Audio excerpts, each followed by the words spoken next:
See you down there.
I do.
Thought I wore this. I'm going to go ahead and call our meeting to order. Item 1.1, roll call. Here. Lori Crampton here. Richard Cardone here. Harry Fearing here.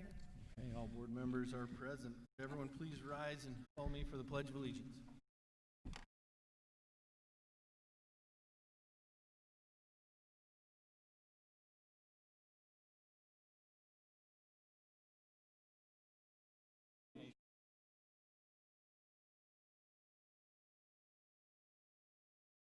Thank you. Citizens present, please sign the attendance sheet. Item 2.1, discussion of fiscal year 2021 expenditure budget.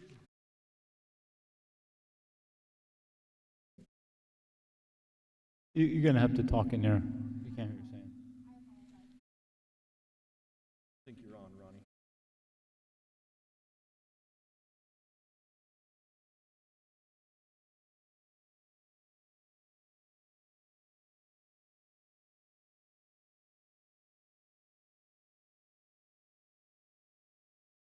Go ahead, Mr. Green.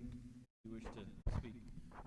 This is the adjournment for the public hearing Yeah, we on have the to budget adjourn. Do expenditure. you need to make a motion to that? Yeah. Yeah. Oh, do. okay, my apologies. I make a motion we adjourn to the public hearing. Second. All in favor? Aye. Aye. Okay, now. So now the public is welcome to come and discuss or ask any questions about the 21 expenditure.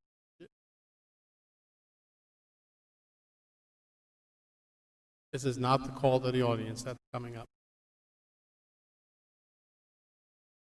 Okay, thank you. Any other requests to speak regarding the budget? Okay. All right, we need a motion. Do we need a motion to reconvene? No, No. you just reconvene. All right, we, with no requests, we'll reconvene to the regular meeting. Call the audience 3.1. This is a time for the public to comment. Members of the board may not discuss items that are not specifically identified on the agenda.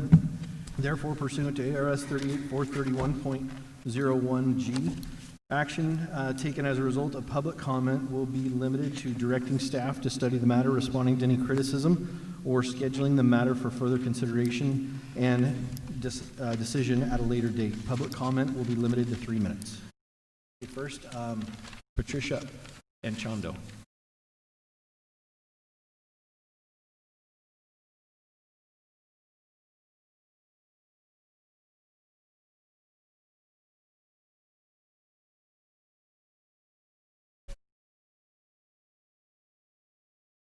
Doesn't sound like it's on.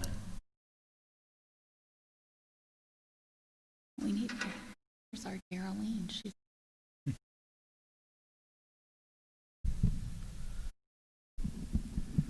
Yeah, I can hear it.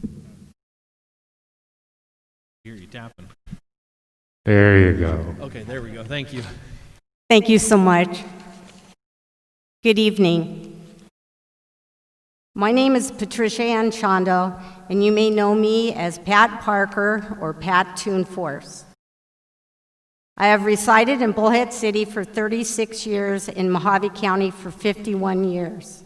I've probably been blessed by having the opportunity to teach, like you, Mr. Burgess, Dr. Burgess, to teach or be a principal for one of your family members. Both of my daughters were raised in Bullhead City and graduated from Mojave High School and have earned graduate degrees. I want to help serve the community by becoming part of the Colorado River Union High School Board. My goals are to put students first, create open and consistent communications between all parties within our school district, oversee district policies and communicate them with all stakeholders. My 25 years of experience in the classroom and 6 years as a principal and vice principal make me the best candidate to ensure our students are safe, healthy, and learning. I am able to communicate effectively with all individuals and have very strong interpersonal skills. My years of experience as a principal and a teacher in the Bullhead City community shows my strong commitment to our community. I understand this community and the students' needs. I am very well versed in the school board policy and the Arizona state statute laws dealing with education, especially budget. I can make an impact on the board as a board member because of my education background and my dedication to our community. I have spent my adult life teaching, modeling, and guiding the youth in our community as an administrator, teacher, and coach. Education means so much to me because I know the importance to prepare students to be lifelong learners and become citizens in our community. When I was in high school, I wanted to attend college. I knew my parents could not afford to send me. My father passed away my senior year. I was awarded an athletic scholarship to the Arizona State University. I was one of the top 5 state basketball players all 4 years of my high school years. I made the top of the Arizona girls all-state basketball team for 4 years in a row. I was given an opportunity that I will never forget. It was not easy, but I knew I had the determination to complete my education and obtain a job to become an active, productive citizen. My motivation and determination helped me to get where I am today. I want to share my strengths with the Colorado River Union High School District community and students as a board member. Thank you. Thank you. Earl Davis.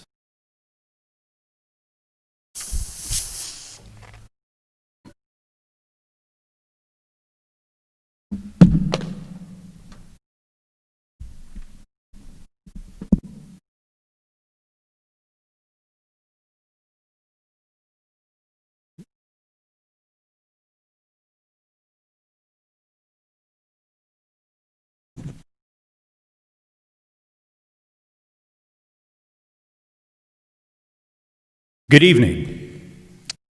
First, I'd like to give a huge shout out to Mr. Lawrence for creating an impromptu daycare for the affected children of our teachers since the elementary district reverted to online classes.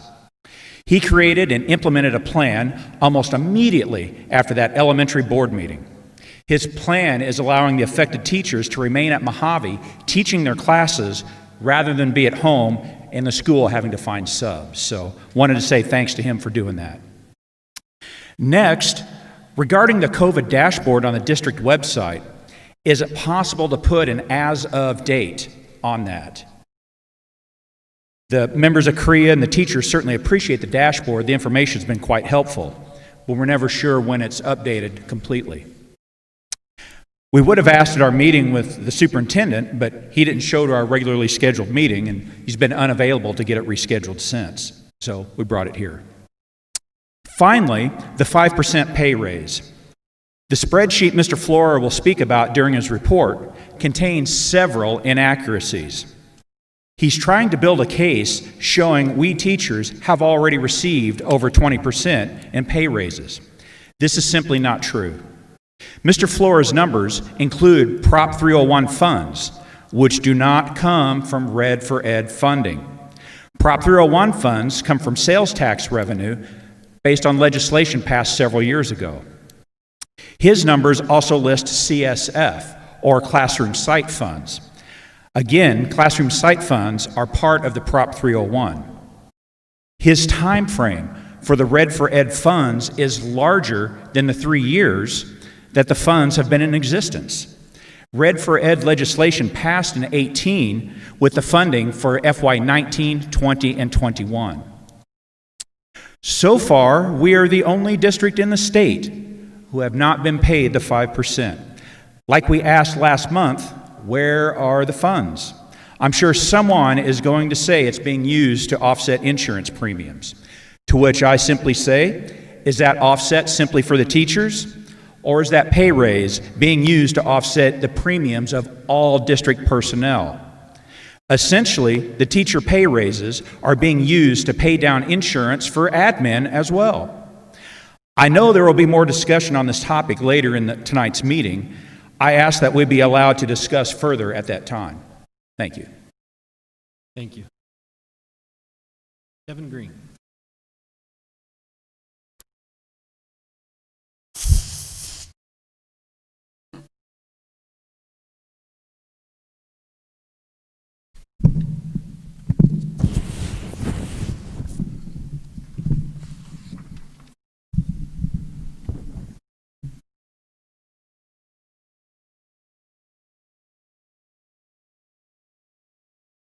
So, insofar as teacher compensation is concerned, I would just respectfully request that the board err on the side of generosity insofar as any sort of compensation package is concerned.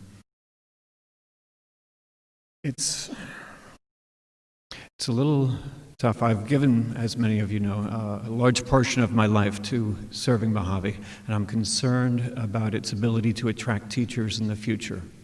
As you are aware, there's a teacher shortage across the United States, particularly acute in Arizona, and even made more so by the COVID when an additional 700 teachers were elected to not return to the classroom. This teacher shortage is real, depending on the source that you locate. Anywhere between 1,000 and 3,000 positions are still not filled. Having firsthand personal knowledge of this shortage, it's not just a myth.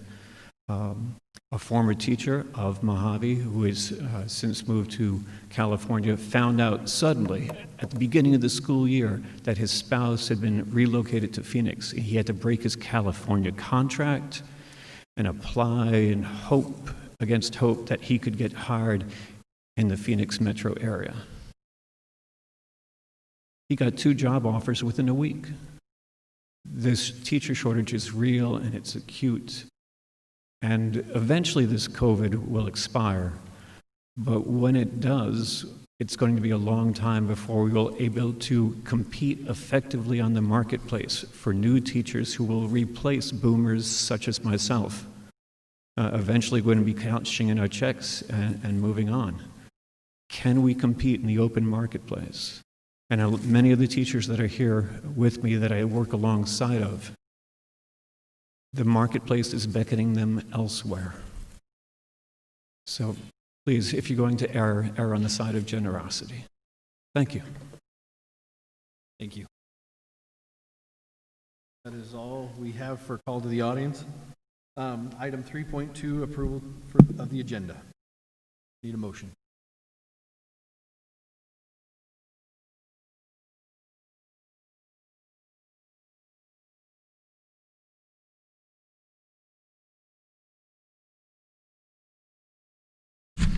I make a motion to approve the consent agenda as presented. The agenda is on. I mean, the agenda as presented. I'll second that. All in favor? Aye. Aye. Aye. Opposed? Abstain. Okay, so that's 3 in favor and Dr. Cardone abstained.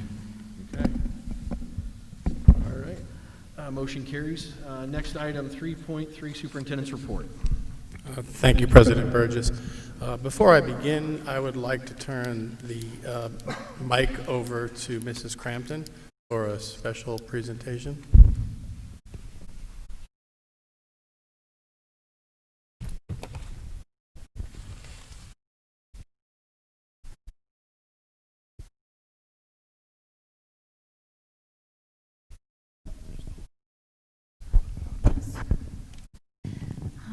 This is for Dr. Kerry Burgess. He's the outgoing president for the Colorado River Union High School District, and he's been serving on the board these past 4 years, and how many previous to that?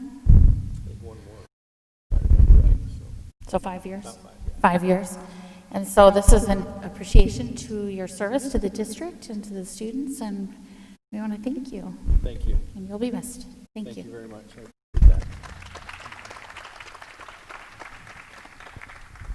Thank Normally you. I would hug you, but not today.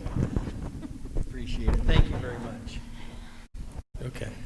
So continuing on, I would like to just give a quick update. First of all, the current COVID update I'd like to provide is already on our website. We update it every day, but I think it is a good idea to add as of date so that people do know that it's being updated daily. Today, it reads 10 active cases and 27 recoveries at Mojave High School. We have no active cases and 2 recoveries down at River Valley, and that is as of today.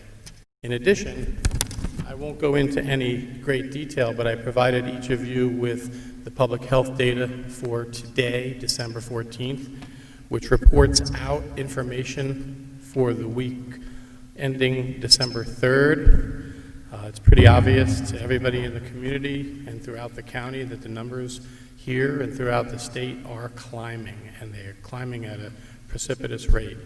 But again, you asked for a quick update, and I figured I'd give you the on-campus data and the county data. As far as salaries, I provided you and everyone in our agenda with the work that Ronnie Hart did with the auditors.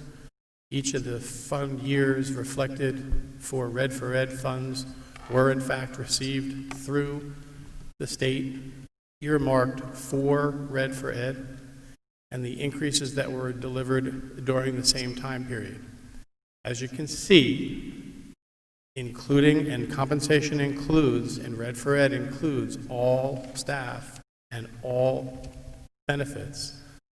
There's a discrepancy and a variance of over $600,000 paid out above and beyond. And I know that there's opposing opinions, and I know that there's different takes on what this may mean.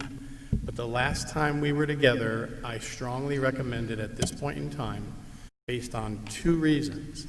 Number one, the revenue decline that we anticipate in the future and the increased cost in health care were 2 unknown factors that keep me from recommending any increased expenditures. But for the purpose of the board's consideration, I present to you salary proposals in increments of 1, 2, 3, 4, and 5%, so that you can see what those dollar amounts reflect in our payroll. Essentially, to sum that up pretty quickly, for each percentage point given, you're looking at about $50,000 added to the annual payroll. I also included salary increments for administration and for classifieds, because again, I feel as though if we're going to elevate boats, we need to elevate all boats should rise at the same time. I put these for you, for your consideration, but again, my recommendation is that we, and this is nothing except based on concern for what the future holds and the fact that we have paid out more than what we have received.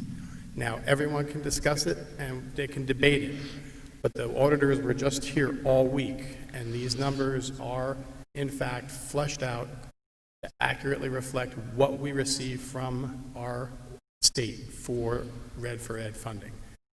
So, and Ronnie, you can just lean into your mic. Just so everybody understands, the FY18, we 1.06. The state made that the first Red for Ed. I've got all the documentation I'll be happy to share. And this final year in 21, Red for Ed dollars is going into crop money. Just to show you that. Make up where they complete 21, as I said, they're get paid off our 100th day, and we're not even there yet. Anytime, I'm more than happy to share the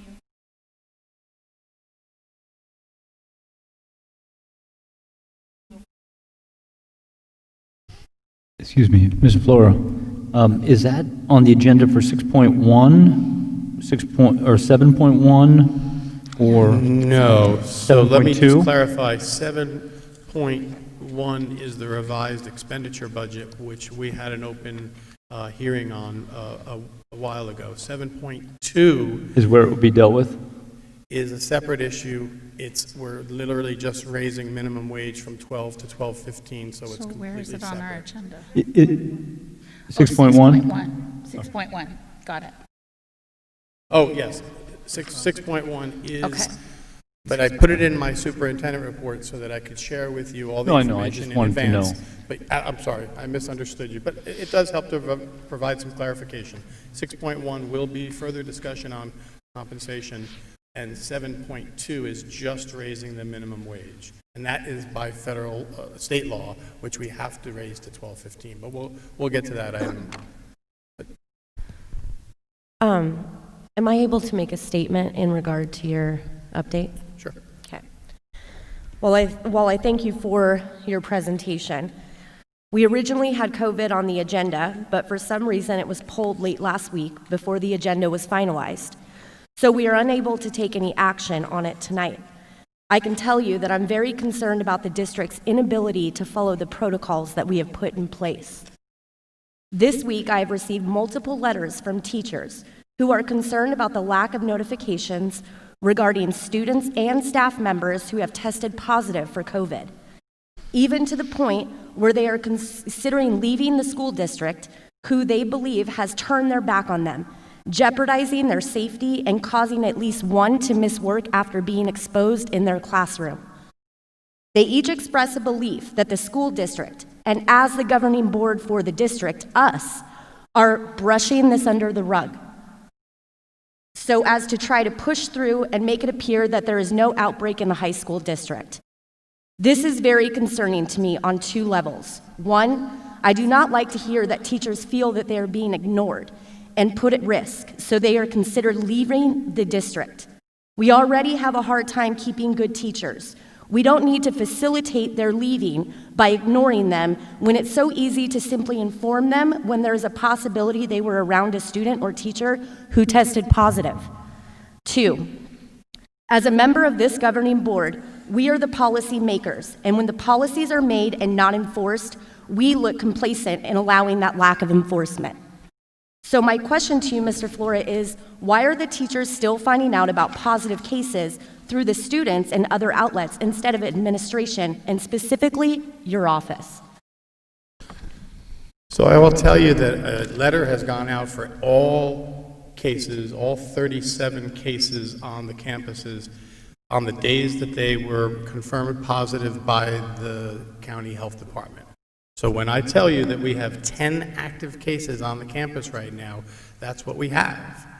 So I'm not sure what your source is, but my source is the school nurse and the county health department. And these are confirmed before we report them.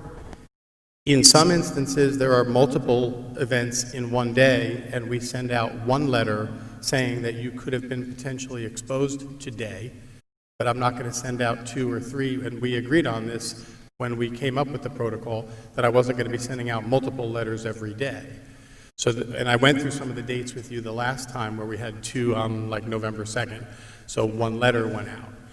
So the information that I've provided to you is accurate. I do remember on the night we first had this conversation, I heard claims of I had 5 positives in my classroom, and I said, I have not heard from the county to confirm that. And part of what I thought might have been spoofing, kids just saying they got it so that they could shut the school down. I don't know. But I'm being very deliberate in how we act and how we respond so that everyone is safe. And ABM came and presented last time, and we are on top of the protocols and the procedures and the reporting that you requested. And I am doing what I think is a very good job of making sure that everyone is aware of that. For us to have 10 active cases and none at River Valley is outstanding. And we're hoping and crossing our fingers that we don't get any more so that we can get through final exams and everyone can get into the new year, and hopefully we see some positive results from vaccines and other things, and the numbers start to trend downward. But what you're getting from me is from the health department, and it's completely and 100% confirmed and accurate. So I've always asked the board, when your constituents or teachers or anyone complains, come and check with me, and I will verify for you the facts as they are coming to me in real time. Well, I would imagine that these letters have been shared with the whole board. I'm not the only one getting letters from teachers that are concerned about the positions that we're putting them in, and we're not even doing updates. It's not even on the agenda. Okay. Well, for clarification, we just did get an update, and we just had a meeting 2 weeks ago. And I mean, that's a pretty serious allegation to say we're not following protocol. But the only thing you cited was notification. Were there other things that are not being followed that you'd like to share with us as far as protocols? I'm just sharing that I've gotten several emails, and I'm sure I'm not the only one that's gotten emails from Correct. teachers. And Me too. I'm telling, as a board member, it is my duty to come forth and express those concerns. I have vigorously asked you and Mr. Flora for COVID updates to be on the agenda last month and this month. And you said it would be. You put it on the agenda where we could take action if necessary, and then you slid it out and put it in his superintendent report where we can't take any action.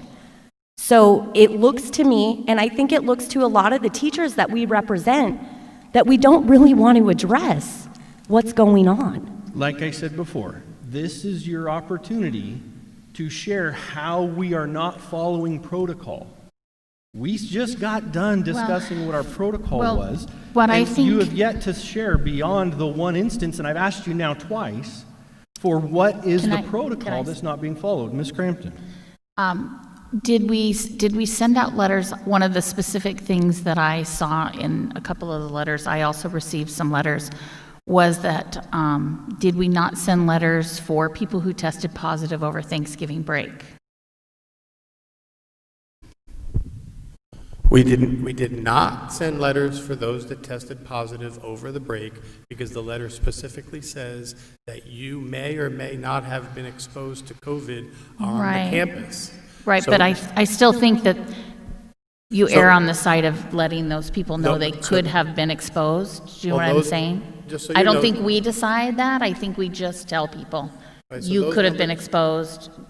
So I think that was the source that I saw, that was, people were upset that they saw that we were deciding which cases we notified them and we didn't. That's what it looks like to people. So I think no matter when they test positive or when they don't, that we send a notification every time we get a notification from the health department, that we send it. We don't decide. Do we send it? Do we not? We send it every time. And I So think let me clarify this, because this is very important. So over the break, the health department was not notifying us. We got those notifications when we returned, and again, our letter speaks to potential contact on campus, which did not happen. And so when we came back, we added those positives to the dashboard, but we Right. weren't sending, and again, I also asked, who's working over the holiday to send out the letter, right? No, but when we come back, I'm Right, so saying when that we we come- should say, because if those kids tested positive on the Monday of the break, most likely they were positive when they were at school before they Well, left. so that went into consideration as well. When was the last day they were on campus? And most of them were not in or on the campus the week before Thanksgiving. They went out many days before, got tested positive, but the results didn't come back until over the break. And then and it was 5 to be exact, just so you know. And I do think I got a question that said, how did we jump by 5 on the Right, day we returned? And it was catch-up. It was the catching up of, because again, I was waiting for firm confirmation from the county. From that day forward, though, we've been updating it every day, and as you can see, the number of recoveries is up to 27, and the number of actives is down to 10. right. Which 10 is, I mean, I don't think it's an outbreak. Right. In 1,100 people, I actually think that's fairly a good minimal number. And the But I contact still- tracing is showing that it's elsewhere. Many Right. of those were at the Corn Fest, many of those were through contact tracing at the county level, at the Trump Rally, Right. Corn Fest, and other locations. So Right. I didn't have. But I'm just asking for us not to decide. I'm just saying every time we get one of those, we need to send the letter. So we can definitely change that, but I think we need to keep focus. Right. Our I'm just job- saying that we should just, And that's fine if that's what we want to I do. think that the staff would like us not to decide, not for us to decide if we think they were exposed or not. I think they would like us to err on the caution of if they tested positive and they could have been on campus, because who really knows if they were infectious when they were there or they weren't? So I These were think we should confirmed- just these send were the con- letter. Well, I think Mr. Fleur answered that. These were confirmed ones not on campus even the week prior. But to you don't know Thanksgiving. if they were infectious or not, so just send the No, letter. You're missing what I'm saying. I get that. Our letter, and we can change our letters. I'm fine with that, to say You may have another been student has been exposed. exposed. No, And you another may- student has contracted it. Well, and but- you may have been exposed. And that's fine. I think it's a better service to our community and our students and our teachers to let them know when they're exposed. That's not an unknown, that's a definitive thing, is when they're exposed. That's the purpose of contact tracing, that's the purpose of our 2-week Right. protocols. And if we want to separate out exposure versus just a student who came down with it, I'm fine with that. But I think that differentiation is important as far as I'm concerned. I don't know, that's just my thoughts. I Somebody agree with might you, think Lori. I differently. think you have to err on the side of being, So you know. let me be clear. Can I share then. something? Over the break, over the holiday break coming up. Right, so Okay. Christmas. So I don't find out until January 2nd or 3rd, confirming with the health department that, I'll just make up a number, there were 10 positives. Right, Should I send something out when we return that says that there were 10 positive cases? But it has nothing to do with contact or possible exposure? I just say you do it. Just a letter that goes out to everybody saying, over the break, we had X number of positive cases. Yes. And I would like it to say that there was no exposure on campus if we're going to make that differentiation. Well, we can say they tested positive over the break and, you know, That's fine. I'm Yeah. fine with that. Dr. Cordova. Is anyone receiving the mail when you guys go on break, or does it just sit there in a big pile until you come back? Karen. No, we'll be open during the Dr. break Burgess. periodically. You have someone up there? Administration is there only Christmas Eve, Christmas Day, New Year's Eve, and New Year's Day. So there are business days in between. Okay. So I'm just giving a general example, like, well, Thanksgiving, it was definitely Thursday, Friday, Well, I Saturday, would and think Sunday. that that is something that should get opened and people should be notified, because I would say, you know, if I was teaching and I left for the break and then someone that was in my room tested positive and I was home for the holidays, I'd kind of want to know. So we don't get anything by mail or email. We get the phone call. We speak directly to the Board of Health, and they give us, we share the demographics. Right? And confirm that it is, you know, John Q. Public, Okay. age, you know, birthday, all the things to make sure that we're talking about the same individual. And that will happen over the break. Okay, then I think that we should probably email people over the break that But they I- were exposed. Exactly. So should I send an email out on Christmas Eve and Christmas Day? Or? Sure. No, you're going to be on Why break. not? You're going to be on vacation, but somebody else on the days that they're working, I maybe would task someone else with that if you're on vacation. So what- Somebody could do it. We've got the next person in the office, is that what? Yes. So right now, it's the nurse. And I feel that the nurse is the only one who's qualified to do the contact tracing that's required and coordinate that with the county, and that's what she's been doing. She actually did that over the Thanksgiving break on her own time. And so I wouldn't want to give that responsibility to someone. Okay. And if it was very much like the temperature check, you know, people aren't schooled at knowing how to do these things, and the nurse is. I also feel more confident in knowing that the nurse is working with the health department to Okay. really solidly confirm these numbers. So Well, here's my you thing, rather than. you decide that. I'm not going to say who's going to do that. I'm just saying that I feel that over the break, if one of our staff has been exposed, they should be notified. And I like that differentiation. When we know there's a risk to the people Right. within our school, They need to be notified. Then, yes. And not wait the whole Christmas break to say, oh, by the way. I will give updates over the break as I Yeah. confirm those cases, and we will do our best to get that 'Cause I would information wanna out know. to, and I will say to They might everyone be in an with email. elderly family or something, you know? But I'll ask them to check their email over the break, that Okay. they might be receiving updates over the break. But I would like to confirm that the potential exposure on campus is not cited in the letter, because if they're contacting it and they're in, you know, Well, New if York, they have to- I might go home to New Jersey and contact it, and I'm sending everybody a letter back here in Bullhead Right. that I'm now positive, and I'm 3,000 miles away. I mean, there's going to be a lot of travel over the break. So I just want to be clear. Over the shorter Thanksgiving break, I feel like I don't want to be interrupting family dinners and sending out emails of concern. But I will do that over this break, and I don't see another break coming till hopefully this is over, well being into the spring break. I'm hoping that. I don't think it will be. I agree. I hope so. I think it's here until the end of the school year, until we get vaccinations and people are willing to take them and we get some herd immunity. I think it's here for a while. So, We'll tweak the letter and put something together that's a little bit more specific to break-related Okay. exposure, positive tests. okay, great. if you guys are okay, Ms. Bossman or Pinsky? Sorry, no, just to echo what the discussion was happening about. The Can't concern- understand you. The concern is that there were students that were in our classrooms before Thanksgiving break.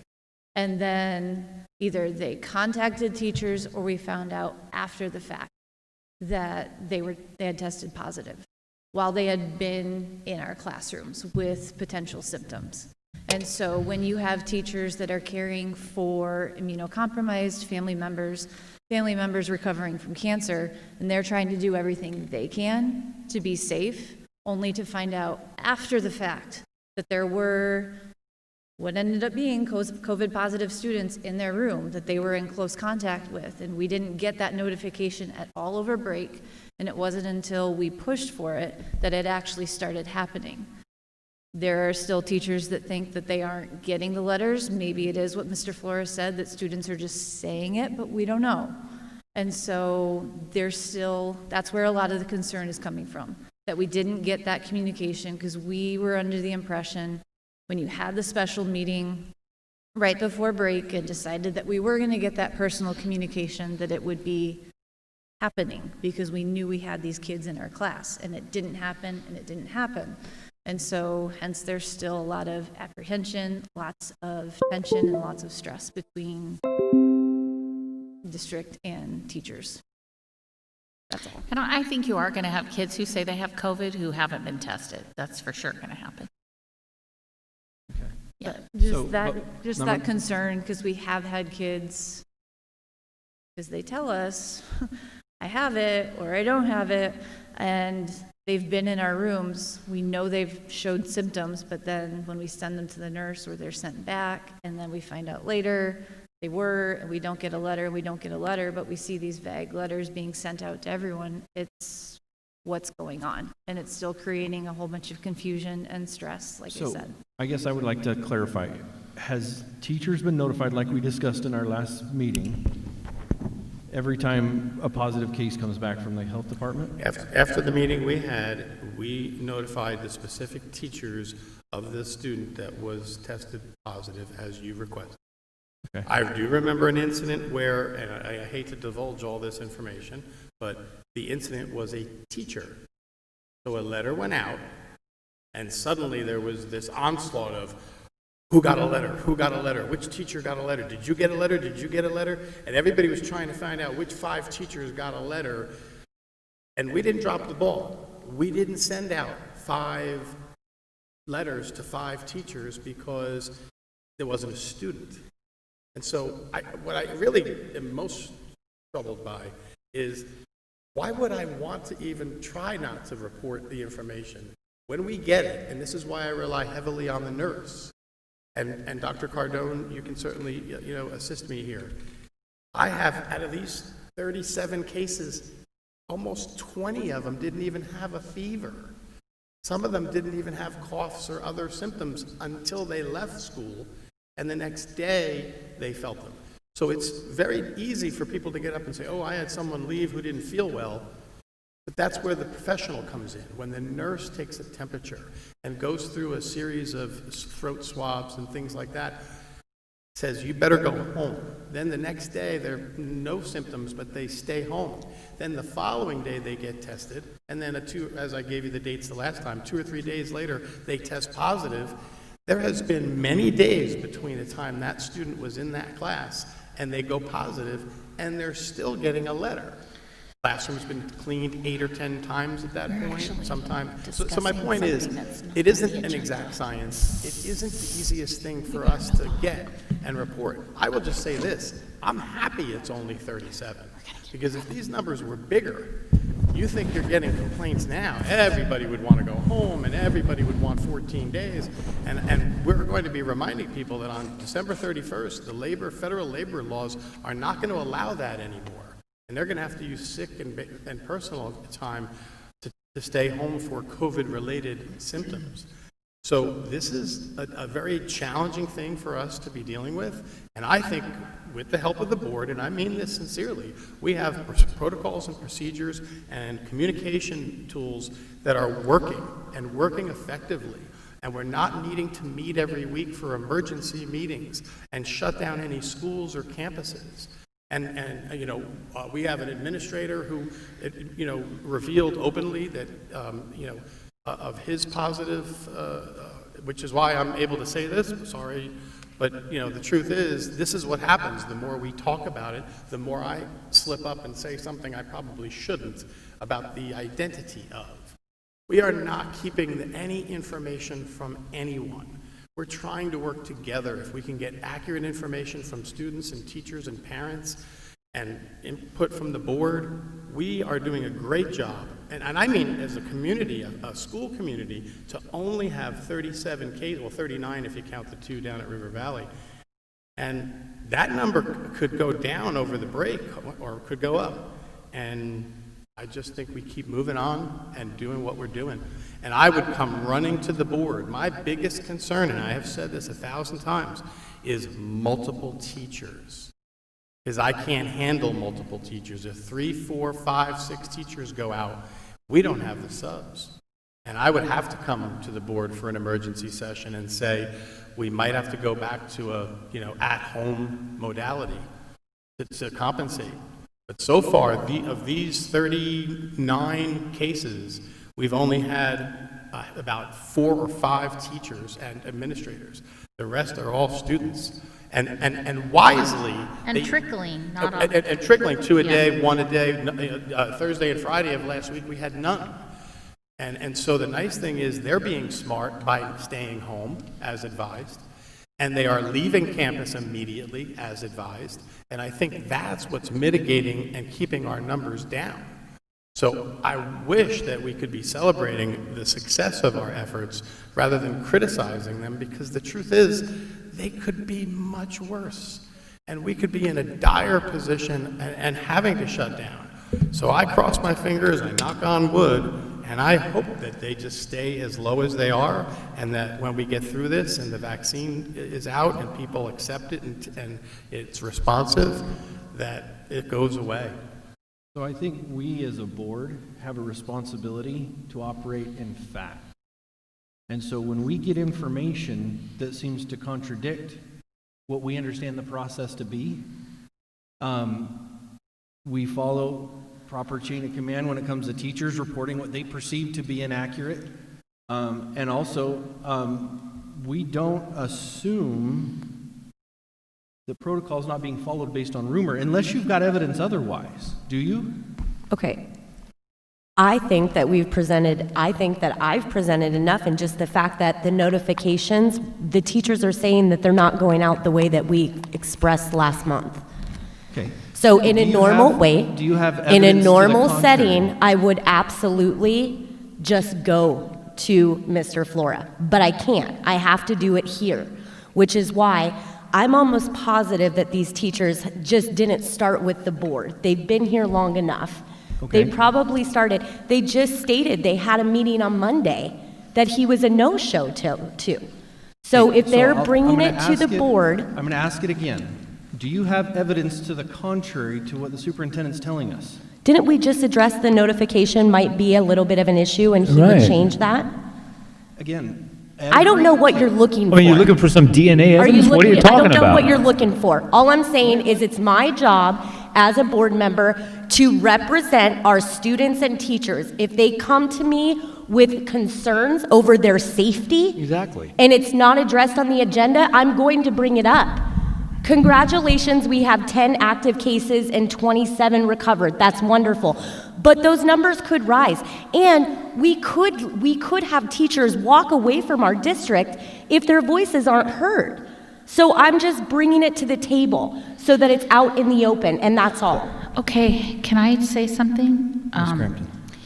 Legally, right now, we're in shaky territory. This is a superintendent's report. We are allowed to ask questions of the superintendent's report only. So my suggestion is that we get back to asking questions if we have any about the report and get back on the agenda. That's my advice. I have no further questions. Can I ask, I have a question that I would have done a call to the public had I known that it would be discussed. Can we go back to the Red for Ed and the Prop 301? That's coming later.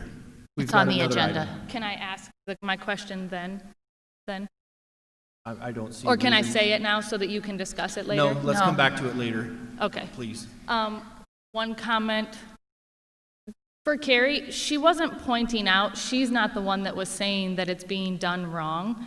She's bringing the concerns that she's been notified from someone else. So she doesn't need to provide evidence. She's just bringing a concern that's been brought to her. She shouldn't have to provide evidence right now. That wasn't the point of the comment she was making. Okay, I'll tell you, here's where I'm bothered. Okay, no, No. Right now, can I we- will direct my question to the superintendent, and I'll ask him one more time, because I don't think it's been heard down the aisle. Every time we've gotten a positive case from the county health department, the teachers who had those students in their classrooms were notified. Is that correct? Correct. Thank you. And if you guys have evidence otherwise, please send it our way. But a rumor mill is not an appropriate forum for reliable information.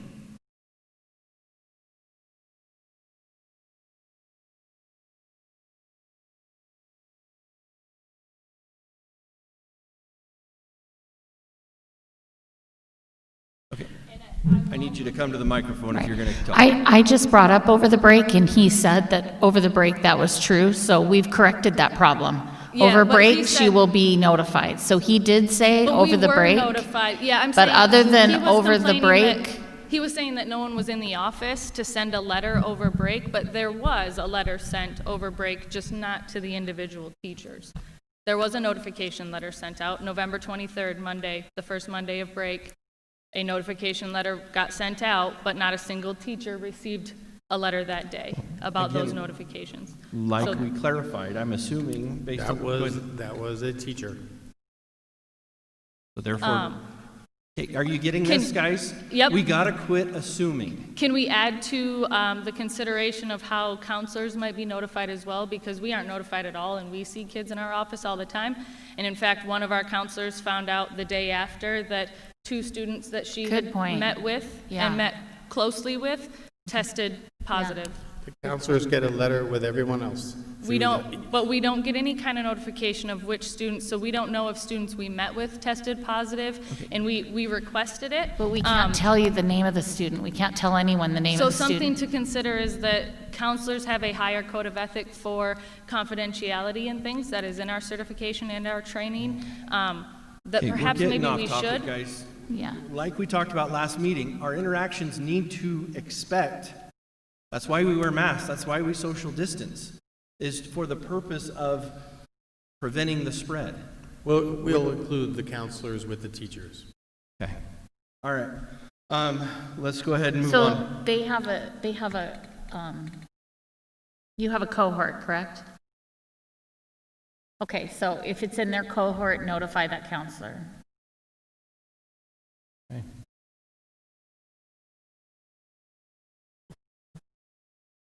We keep logs of who signs into, like we've offered to present those logs when a notification letter goes out, to which then it could be reviewed and just told us, yes, someone from that list did test positive. So we have contact logs that we keep in our office that we would be happy to offer when a notification letter goes out. That sounds like a great idea. All right. Item 4.1. Donations received and authorization to write thank you letters. I'd like to recognize each of these guys individually for their support of the school. Donation from United Methodist, or for Hope United Methodist Church to MHS, $100. $10 gift cards to Walmart. A donation from Jolie S. Vincent, the Black Rod Giving Fund, $60 to River Valley Cheer Spirit Line. Donation from D3 Development Group, $1,000 to MHS Student Body to help with fundraisers for Women's Shelter. A donation from Frank Nelson of $250 to MHS Wrestling Program to help with expenses. Donation from River Valley Devils, $300 to River Valley Cheer Spirit Line. A donation from Advanced Animal Care, $500 to River Valley Cheer Spirit Line. A donation from Desert Star Academy, $500 to River Valley's football program. A donation from Mojave Valley Fort Mojave Community Park, $250 to River Valley High School football program. $2,500. Thank you. To River Valley football program. A donation from Hope United Methodist Church, $220 to Mojave gift cards to homeless students for Christmas. A donation from Mr. and Mrs. Smitty Meads, $615 to MHS gift cards to homeless students for Christmas, and a donation from Superior Tire, $500 to MHS Wrestling Program expenses, uniforms, and equipment.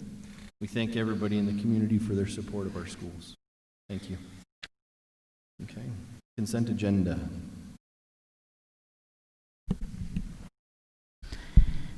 I make a motion to approve the consent agenda as presented. I'd like to pull Ed Katafamo's report from 5.3 and the ABM project list. I modify my motion to pull those two things and approve the rest of the consent agenda. Second. All in favor? Aye. Aye. Motion carries. Okay. Yes, Mr. Flora for Ed Katafamo's report. I'm bringing up Ed's report, if you wouldn't mind, Ed, stepping up to the mic for the questions that the board has.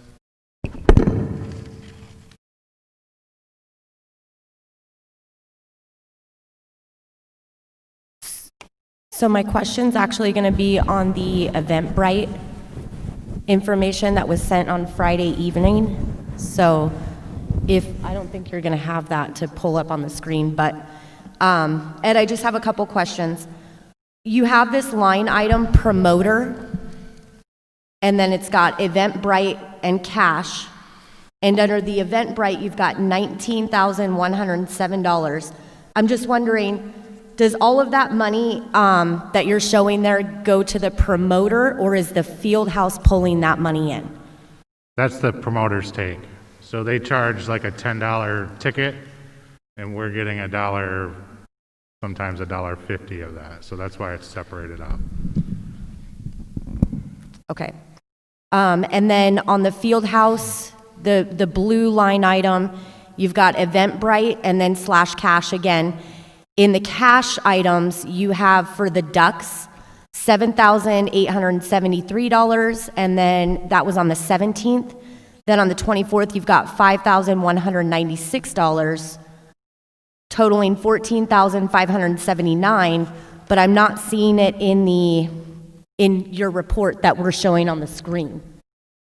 So I'm just wondering where the cash line item goes.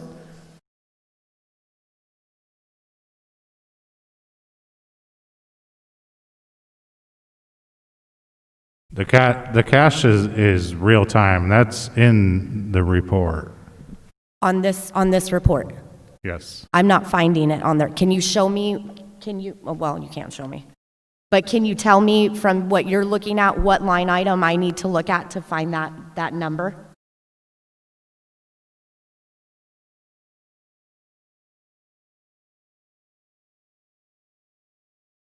See, things aren't always put in line items. Like the Eventbrite, we get the 20,000 is a total, as that's what we get from the Treasury, and that's how we try to break it down. Because I noticed I appreciate the reports that you sent on Friday with the county treasurer receipts, because those were phenomenal. They're very easy to kind of do what I was trying to do, which is correlate them. My only problem is there's a couple line items on this sheet that was sent to me that you've got a total of $20,425.50, but it's not adding up with what's on this Excel sheet. So I'm wondering,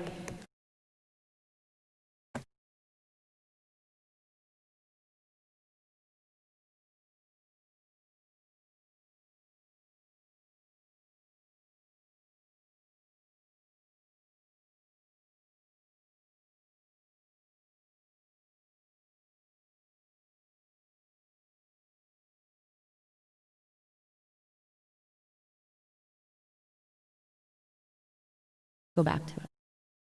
Go back to it. Okay. Ed, if you want to just kind of, Well, you're not going to see a line item because when we do deposits to the Treasury, that's in the yellow. Those are combined for that day. So it's probably a part of either the 8,000 or probably part of that 8,000.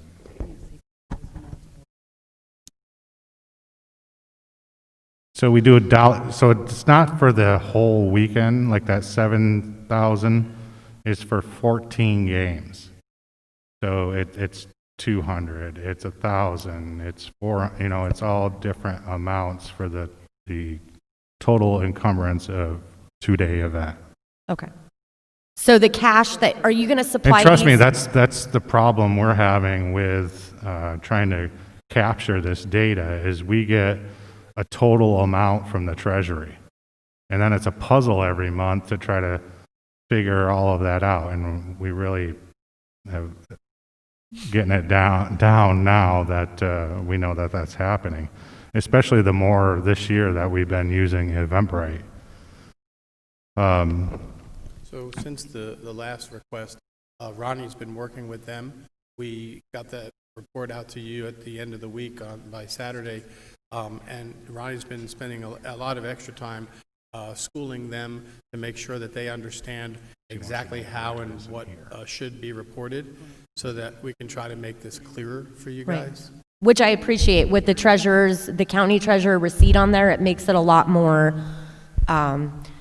official, instead of just looking at a line item with a huge total. So I appreciate that. I'm just trying to make sure that I understand this is something you'll supply to us now with your monthly reports. We can expect to see this Eventbrite and cash if you look sales. at this report, Yeah. you'll see the different, it says miscellaneous, but it has the different account numbers. We're working on getting that all broken out for you too, to capture So all as that. you guys are figuring it out, I'm figuring it out too, and that's why I pull his report so often, just so I make sure that I'm understanding as we add things, how to view it. So, okay. I'd also asked the board for patience. You wanted the reports 2 weeks prior to the meeting. So one of the problems we're having is the minute we leave here, we have to start getting our reports ready for January's meeting. And I don't think, especially with our audit this week and with Ed having more activity at the field house, there's enough time in the next 2 weeks to get January's report ready. So what I'm asking for is, for the board, we will get you as many reports as we can as they come in. But for certain reports, as detailed as this one, like we did this week, right? Right. I got it to you Saturday. I know it's not a lot of time in advance to read and prepare and ask questions, but, Ed was almost on the verge of not being able to get that to you till tonight. Well, and that was the difference, is the last month when I requested them, I literally just got 6 receipts in 5 minutes. Like, it was as quick as I requested it, I got it. So I didn't realize that they had changed their way of inputting so that it was versus 6 pages, 55 pages, with all the receipts to match, which I love, because we're able to account for it. And So, that's thanks to Ronnie. and thank you, Ronnie, because it does make it where I can say yay to something and feel like I know what I'm saying yay to. And that's the whole purpose, to ask questions and make sure I understand. Yeah, if you look at that 906 with the 11,000, I'm sure that 7,000 is in there. Okay. See, our I just revenue, wasn't our finding revenue the cash total. will be up in there. The Eventbrite online is done totally separate Got because it. it's electronic. Okay. That was my only question. And thank you so much for all your hard work. Thank you. Anything else from Mr. Katafamo's report?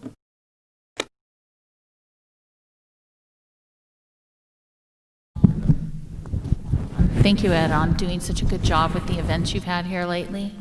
Thank you. I really appreciate it. You have a great staff.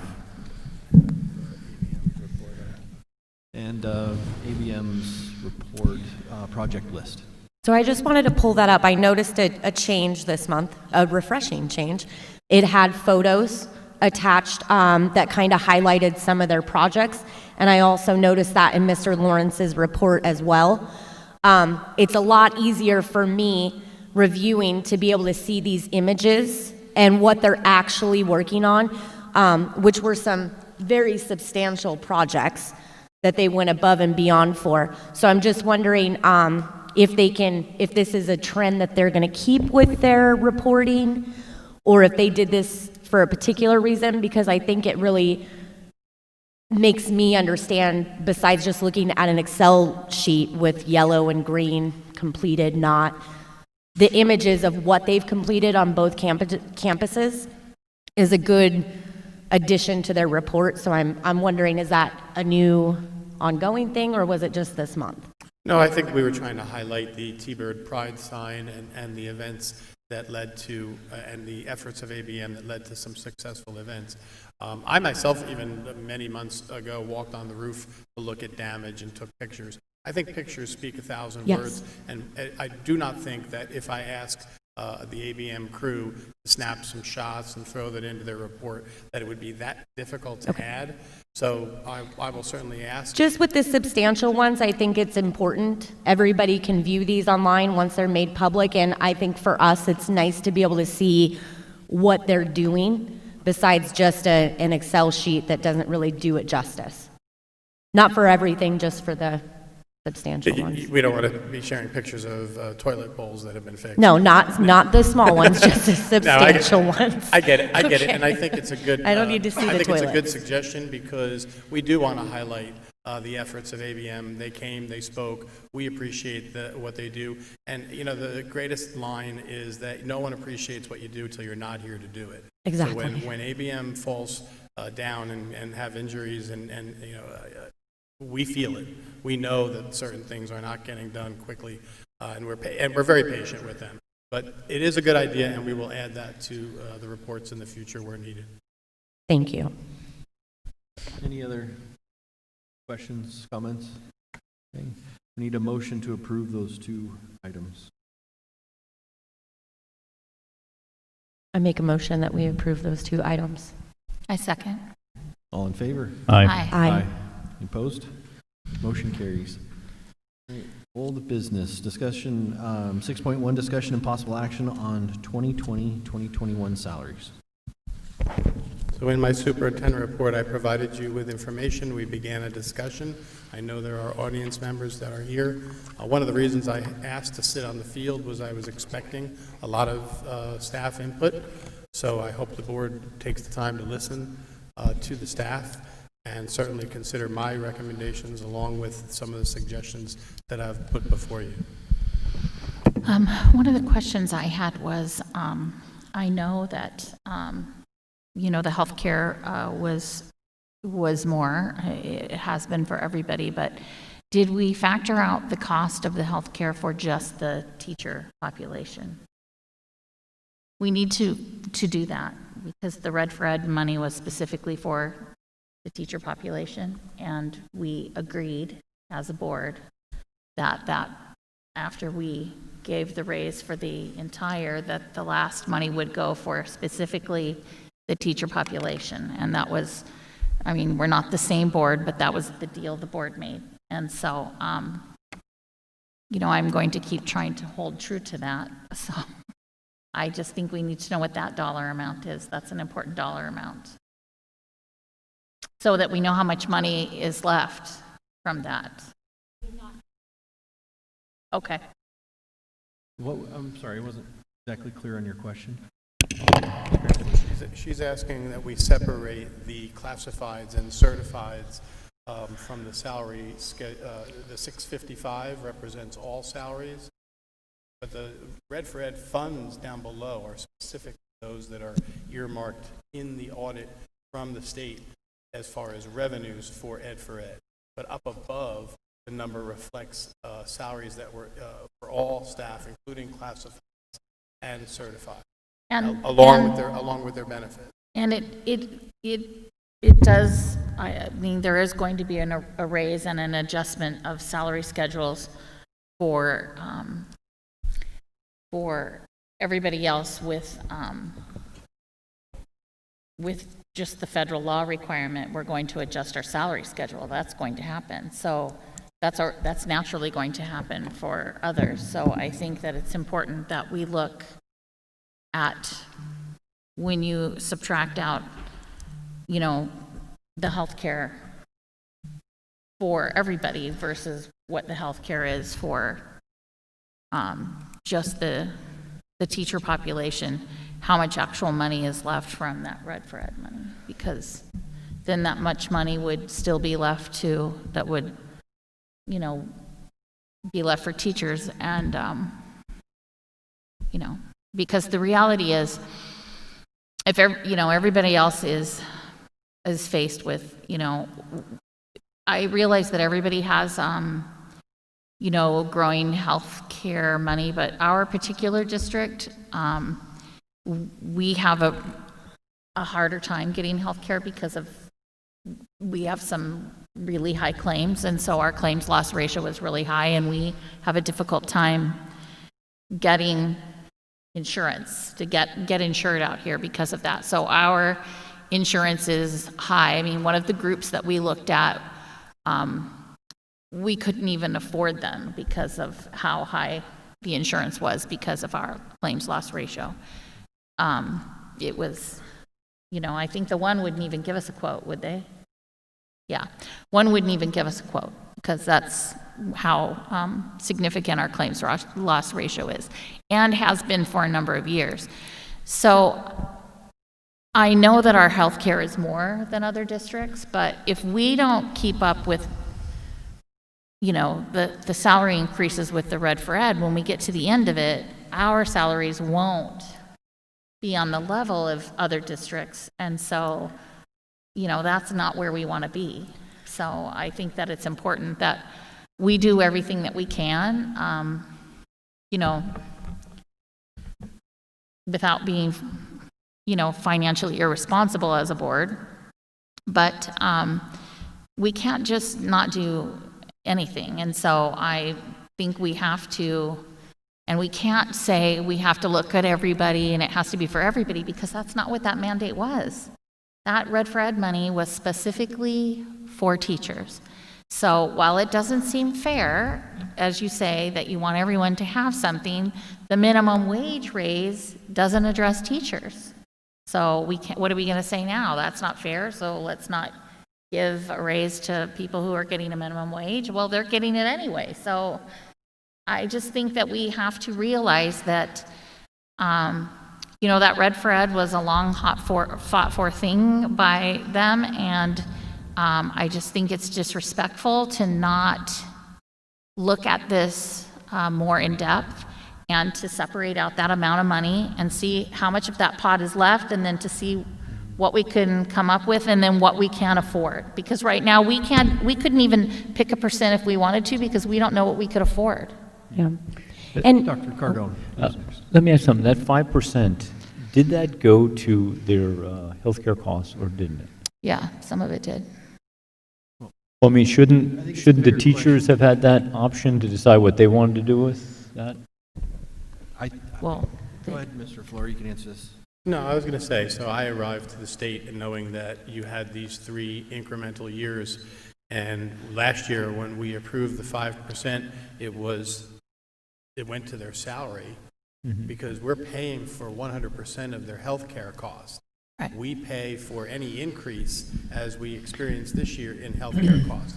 What we're talking about here is earmarking some of that increased cost towards the money that came for Red for Ed, because Red for Ed specifically says compensation, not salary. And the compensation is to include benefits. So the reason the first presentation I did showed the large increase in health benefits was because that's something that the district does in fact have to pay. Yeah, but some people don't need that. They have their own health care. So it's a complicated animal, because if people opt out, the risk pool gets smaller, and then the rates go up even higher for those that are left in it. By law, you have to have health benefits, so if they opt out, they have to prove that they have benefits, which can be obtained in the secondary market at a much lower rate. But if people leave the pool, our rates will go up for those that remain in the pool. We're also talking about catastrophic care only as a way of getting around. Now, in New Jersey, we had a cap on that.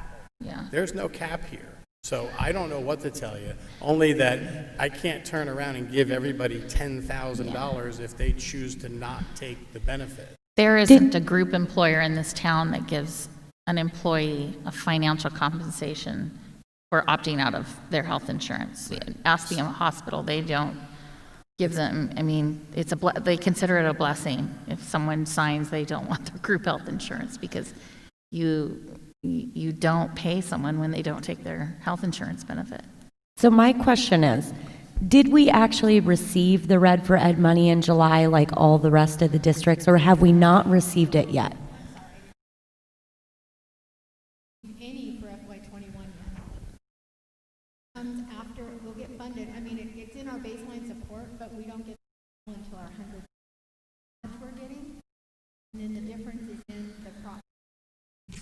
So just from like a completely, I just don't understand it standpoint, why would our sister district, the elementary district, get it and give it to their teachers and we've yet to get it? What is the difference there?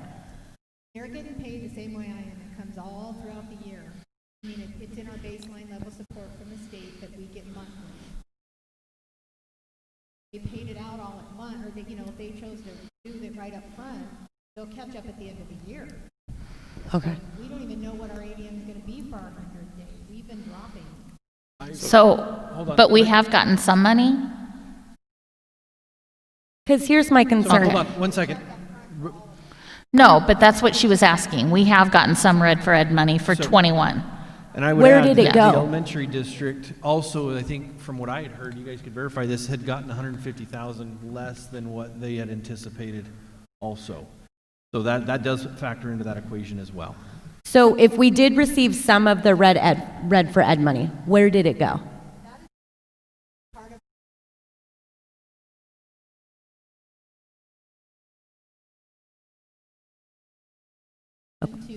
Because To make it a little easier to understand. so here's where my brain's going. If we were supposed to get it as a district in July and then disperse it, and we haven't done that, are we going to owe back pay if we decide to give these teacher raises? That's my question. Yes, that is also a board decision based on, and that we are looking at, these are aggregate dollar estimates for 21 based on our 100th day count. One of the next items on our agenda is a revision to the budget, and we're going to have to revise it again after the 100th day. It's a customary thing that happens. I will say this again, I really do want to let you know, I've always been a fiscal conservative. I don't like to spend money before I get it. So if the elementary school shows, and you see there 182,000 is an estimate, if we don't get that for some reason, I hate to give it out because it has to be sustainable. Once we give it out, we have to keep on giving it out every year. So the reason, and I'm being very candid every time I say this, I don't know what next year is going to bring.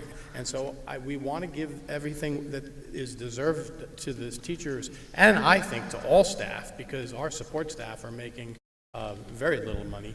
But the truth is, until we know what we're going to get exactly, I would like to not make a move and commit or obligate us. It was only 2 months ago that we were maxing out our credit line and unable to maybe make payroll. Exactly. And so if we start adding 50,000 or 100,000 by giving 1 or 2%, these monies are not committed. They're not earmarked for anything but raises. But we need to see it, realize it, and then make a board decision as to how we're going to move forward. And it needs to include benefits. The law states that it should include benefits, and if everyone just ignores that they're going up 15, 20, 30%, and from what I'm hearing about COVID, they could go up even higher, what do I do next year when I get hit with a huge healthcare bill? Do we eat that, or do we ask for contributory benefit program for our employees? And they're not going to be happy about that because that's going to eat into their salary. So I'm just putting it all out on the table, and I also presented to you any and every option you choose. I just want to let you know that it's going to be difficult and our enrollment is down. And you'll see from our revised budget that it's going to be adjusted again and again in May. So I'm just being cautious. I'm not being the Grinch, and I'm not being, I would love to give everybody 5% and give everybody the maximum on my chart. I just don't feel comfortable. And it's only a recommendation. You guys don't have to listen to me. I'm just telling you what I feel comfortable with. That's all. And we could, even as a district, at the end of the year, when we see these final numbers come through, pay out chunks. Retro back. Yeah, based on that money. And it doesn't necessarily need to be year after year salary increase. If we can't predict our revenue stream, we could pay a bonus at the end of the year related to the money left over from Red Fred. But I wanted to point out here, But it doesn't do anything for our salaries to compete. Recruit. I agree. Compete. No, we're in a tough spot. Here's where the state really frustrates me. And I don't know if you guys know about this, that when we went through the 08 crash, the state began to siphon money away from schools. I know. They would say, oh, we're going to give you more money. So they would give it here, but then they would take it away here, claiming they were giving the schools more money, when in reality the net was less than what they promised. I came right around that era, so Yeah. I've been here It was for that. significant. I mean, we lost close to $1 million in revenue a year through that kind of fancy Bookkeeping. bookkeeping by the state. And I would point out, the state's doing it again. When they start to include 301 money in Red for Ed commitments, Yeah, that's wrong. they're doing it again. And that's our job as a constituency and as a board to contact the state and tell them it's wrong. The state didn't say, here's 5%, here's 10% of your payroll. They didn't do that. They gave us dollar amounts. Right. And so I think that's what is telling about this paper, when we have that we've paid out 1.6 million, but Red for Ed through the state only gave us 1,056,000. That's not what the state promised. But the state didn't say, here's money for 5%. They just gave us a dollar amount. And unfortunately, like they did back in 2008 and those following years, they gave money here and took it away here, and essentially stealing it from the classroom, which is what they did. They promise it in one way, and like the magician, don't pay attention to what this hand is doing, just watch this one. And they end up net stealing the money, and the district has paid out $600,000 more than we took in. If I could just do real quick math, Lori, you wanted the salaries and the benefits to be separated only for teachers. Just a guesstimation here, because I know I have 100 teachers and I have 86 classifieds. Even if you cut both of those numbers in half, the 979 and the 655, you're still looking at $1 million that went out to the teachers and only $1 million that came in for Red for Ed. So it's almost a balance. I mean, I get you more accurate numbers. I'm just ballparking here. But if I... In the first year, they did get voted on. Right. So the staff. And we did hear from the teachers that that was their choice, It was to include everybody in that I was first here year. for that. It was their choice, but part of that was, that there was the And we the didn't do deal it again that- after that. No, we didn't last year. But I feel like, I have to tell you that I feel like right now, I'm sorry to say that I feel right now, like every time it's being said to me, like even being given this with it, including a raise for everyone else. I don't ever not want to give everyone a raise. I don't. But this money is not about everyone else. This money is just about teachers. And every time I get this, and then we're talking about giving everyone a raise, and we sure should give everyone a raise, I get so, I feel like I'm being made to feel badly about that, and I don't want to be made to feel badly about that, because if I had the money, I would give everyone a raise. But Red for Ed money, these last two segments of it, is specifically for teachers. And we can't afford, we're having a hard time talking about affording the money just for teachers. I don't want to be made to feel bad that I can't give it to everybody. And I've already been having to give, from minimum wage increases, which is really expensive. I mean, for me as a small business person, it's been really expensive for me to change my salary schedule, even in a business, to accommodate the minimum wage. So that, we've already changed our salary schedule a couple of times now to accommodate the minimum wage. So the classified's salary schedule has changed a couple times. So I'm not feeling like they're not being taken care of, but I don't want to keep being made to feel badly every time we have a Red for Ed discussion that we're not talking about giving everyone a raise. Well, even because and I'm fine not. And well, again, but this- it keeps happening though, like that we're overlooking people, or they're important too. I know they're important. I worked in I ran school food service departments, so I was a classified employee. Even if we took all the classified, or all the non-teachers out of the equation, do we still have, I don't think we have, Red for Ed money has been spent, and the state is yet to allocate what they promised us. If I'm understanding this right. We need to take out of this the health care money that was spent on classified employees for the last 2 years. Because that makes a difference. And then we need to see what we're getting, because we need to figure out what Red for Ed money we can come up with for some salary increase at some point at the end of this year. And, you know, and not a bonus, because a bonus is not going to be, I get that it needs to be sustainable. I get that. I mean, I run a business. You want it to be sustainable, but a bonus is not something that's going to make us competitive, you know, in the field of recruiting and retaining teachers. Because if everyone else is giving this percentage in other parts of the state, we already have a hard enough time where we live geographically. We compete right now with Laughlin, who pays 8 grand or 10 grand more than we do, and Needles, who pays 20 grand more than we do. So geographically, we can have a teacher go right across the river and make $20,000 more teaching for Laughlin and be fully vested in 5 years. That's a lot to compete with. They can go to Needles, the same thing. That's really hard. So you at least want to be able to compete with Arizona salaries. So that's why it's really important we try not to make it as a bonus, but as, you know, and they get their health care as more, and I think most of them get that health care compensation is part of your salary, but we can't just overlook it. We've got to be diligent about coming up with some So then we got to make money. cuts in other places then if we're going to find this revenue somewhere else. Let me ask you a question.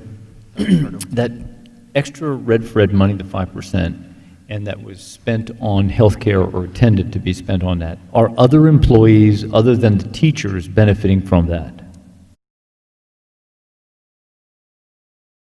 You don't know? I don't know. Well, I'm saying that money was intended for teachers. I could even understand if you put that just for the teachers' health care. But my question is, are employees in general benefiting from that aren't teachers? They have the same health care plan, right? Everybody has the Yeah, same. everybody has the same Well, health care plan. I don't think you could do that. I don't think that you could do that. I'll do the thing with just the, I can't hear you. Please take the mask off. I apologize. We'll redo it and remove the teacher. Yes. The first year was everybody. That was voted on by the teachers. And The last 2 years was to be just the teachers. Which we ran out of money by the last year. And I get that they don't give us 5%, so, you know, we can't be hung up on 5%.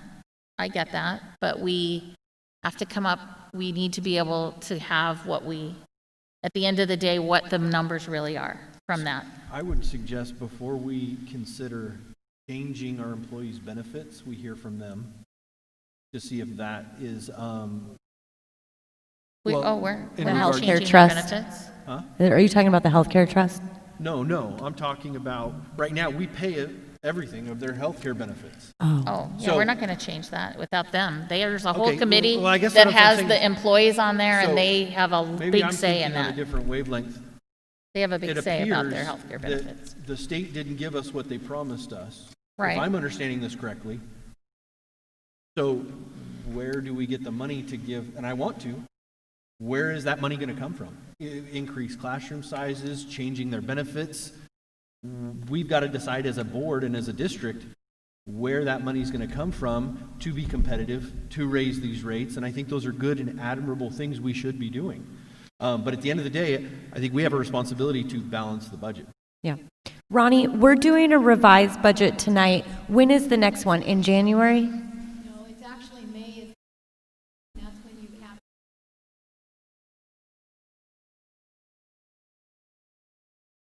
the budget too early, doing changing because it runs through June 30th. We obviously have to. Right. Well, here's but what I'm we'll going to know our say, 100th and I don't day know after the how this 100th works day. because it would be my first time, but I think that this requires some kind of workshop or a special meeting to just focus on this solely. Because I tell you, if we wait another month and come back and address this again, and we have more questions, and you go back and do more, you know, Well, they're we have to waiting- wait till the 100th day, To know that when from is that? February, February. and then we don't have like on the 100th day, we don't have actual. I mean, to be able to accurately, Right. financially, fiscally make a sound decision, At this point, you'd have to wait until February. But this payout is a fair estimate. Now, Yeah, this well- is a $600,000 swing. Well, if we but want to this- generate ways to make more money, to cut expenses in other ways, which is a good thing to pursue. Yeah, then but we need there's to going look to at be a cutting whole lot of expenses. money get backed out of here when you're talking about 100 people's health care for 2 years. But right now, the district's paying for it. I get So that they are, where but is that. that money going to come from if we have Right. to get it from somewhere else? Well, exactly. That's what we were going to Yeah, have to look at. But that money can't have been used for it, and it has been, is what I'm Well, saying. so what Ronnie's promising is she'll rework the revenue, the That money expenditures can't on have been salaries used and for it. benefits. And it has been. But I think to Dr. Burgess's point is regardless, it would have to come out of M&O. I mean, Yes. we're looking at earmarking Red for Ed and saying what it should or shouldn't be earmarked for. It Well, goes to them. It should have come out of M&O. Right, but we that's have what I'm to saying. cut And other so expenses once to it's taken balance it. out, then it still has to be covered. Yes. So even if I cut those numbers in half and bring the top number down to 1 million, I have to come up with $670,000 out of M&O. So if we're really debating over the funding source as how we're giving the money to the teachers. And that's kind of where I keep going back to is, it doesn't matter to me what you decide, we still have to pay for it.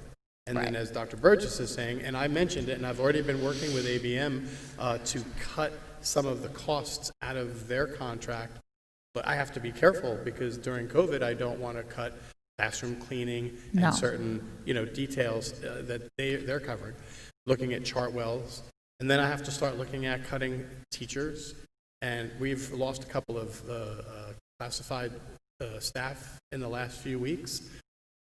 It's a challenge, and I knew that taking on the job. I mean, yeah, they can go across the river, and if the classifieds and the administrators aren't compensated, they too can leave. Right. And so it's just a domino effect, and I don't think it's as simple as just coming up with a number that satisfies one group. And I don't think the governor, and again, I'm new to the state, I don't know who made this up, and Carrie, I'm with you. It makes no sense to me either. And I look at it and I go, it's all coming out of the same pot anyway. But in that research that the auditors did with Ronnie, they said they took a percentage of the baseline support and said this was what you got for Red for Ed. To me, it doesn't really matter because that's all the money I have. And I have to pay for everybody's salaries, everybody's benefits, all the way across the board.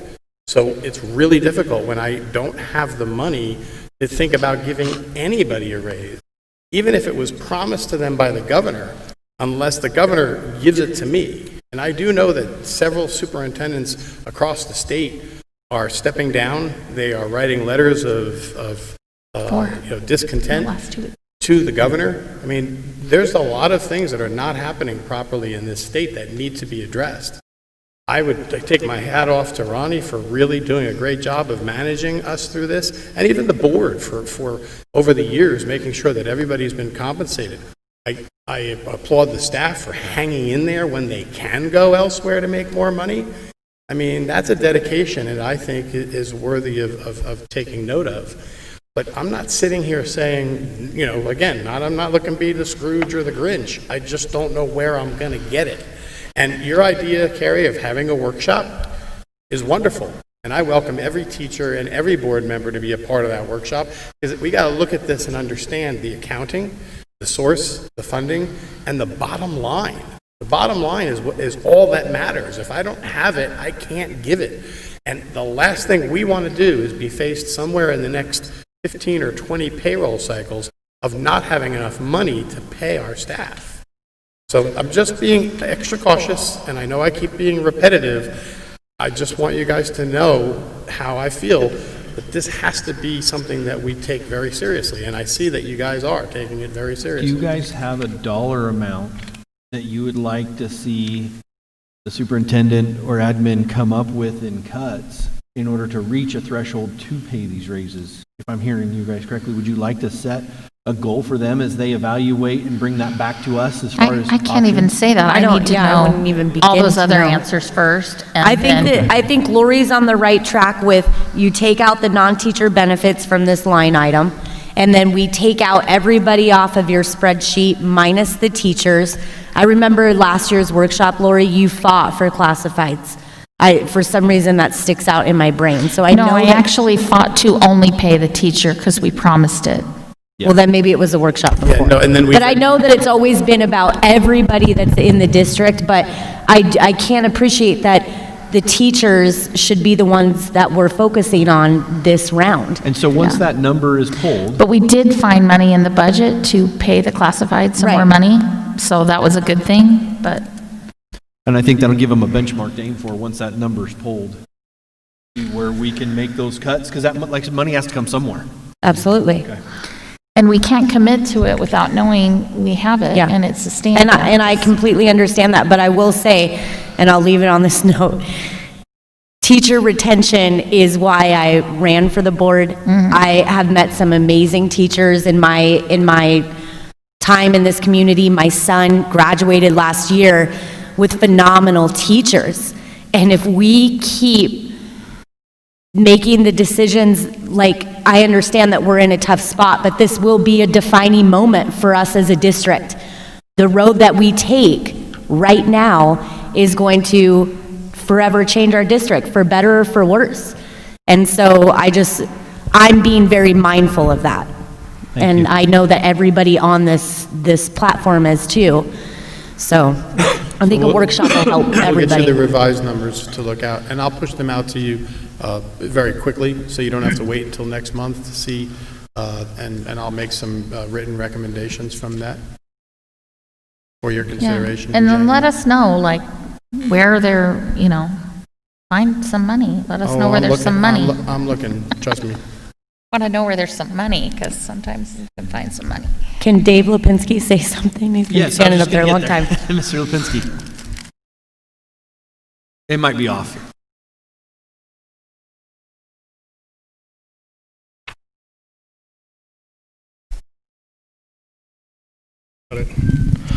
Alrighty.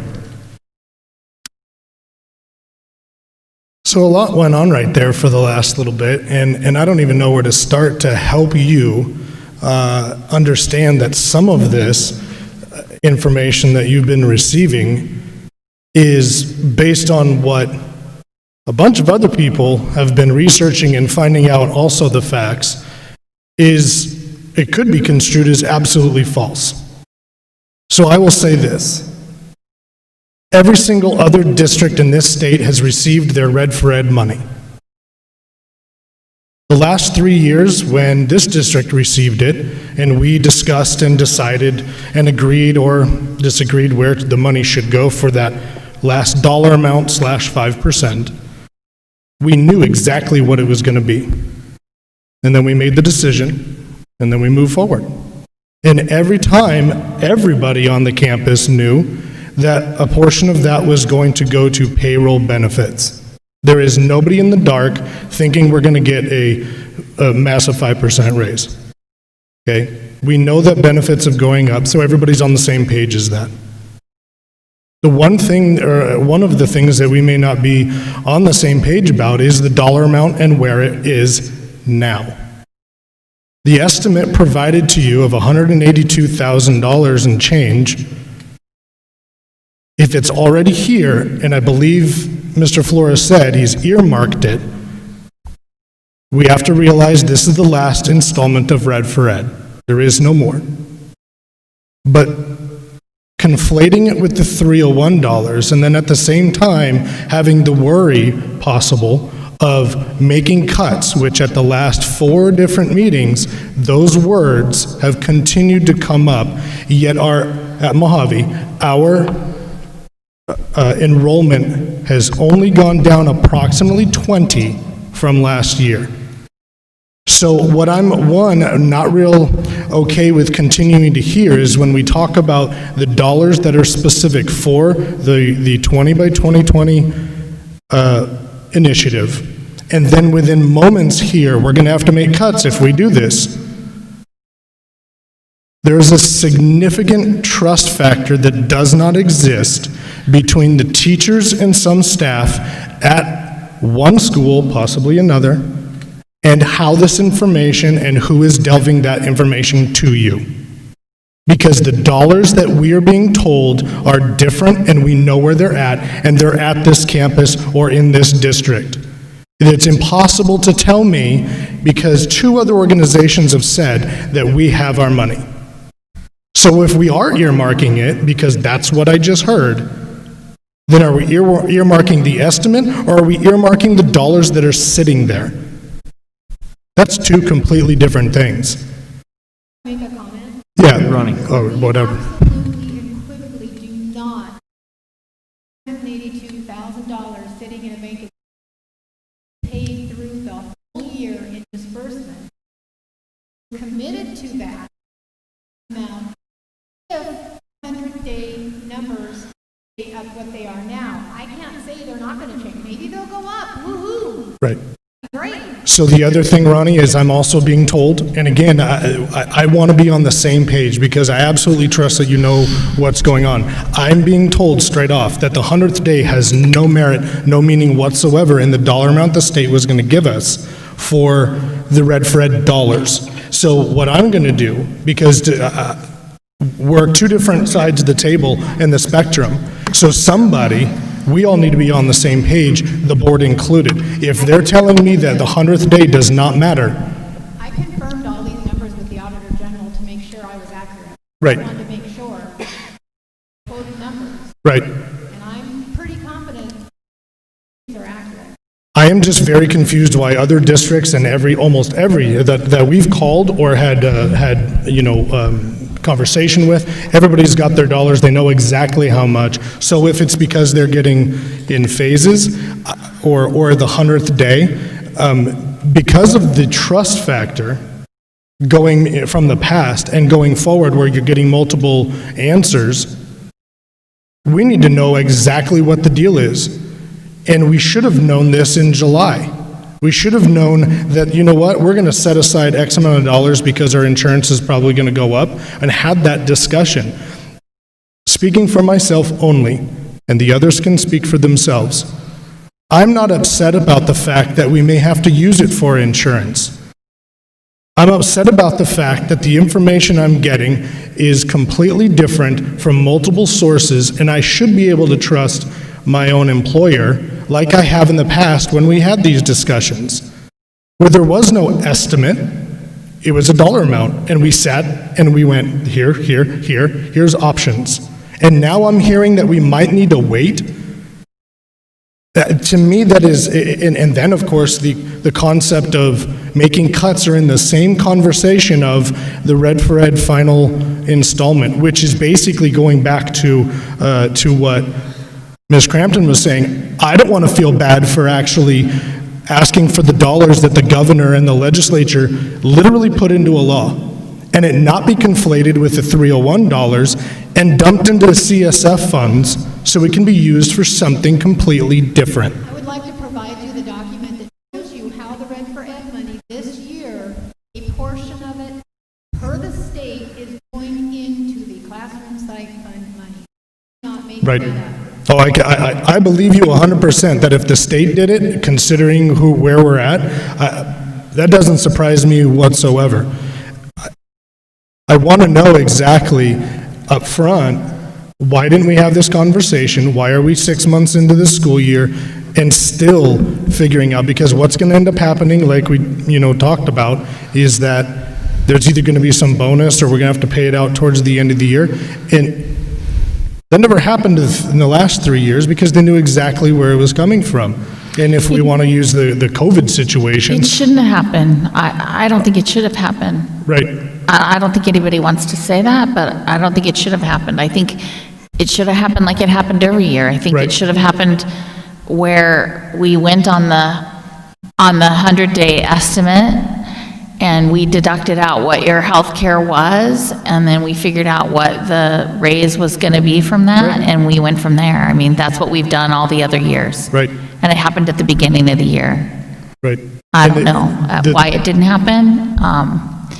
The era of suspicion is there because there's multiple conversations happening around one very simple subject, knowing how simple it was before, And we sat around, figured it out. We got told, hey, here's 3 different options. 3% can go here, 2% can go there, and then we all move along, and that's the way it is. But now we're coming up on the next meeting in January, and I don't understand why the money's being held to make a decision later on when those dollars should be completely separate from the ADM that we're talking It's not being about. held. What's Well, earmarked. the dollar amount exactly the insurance went up from last year to this year? Do you know?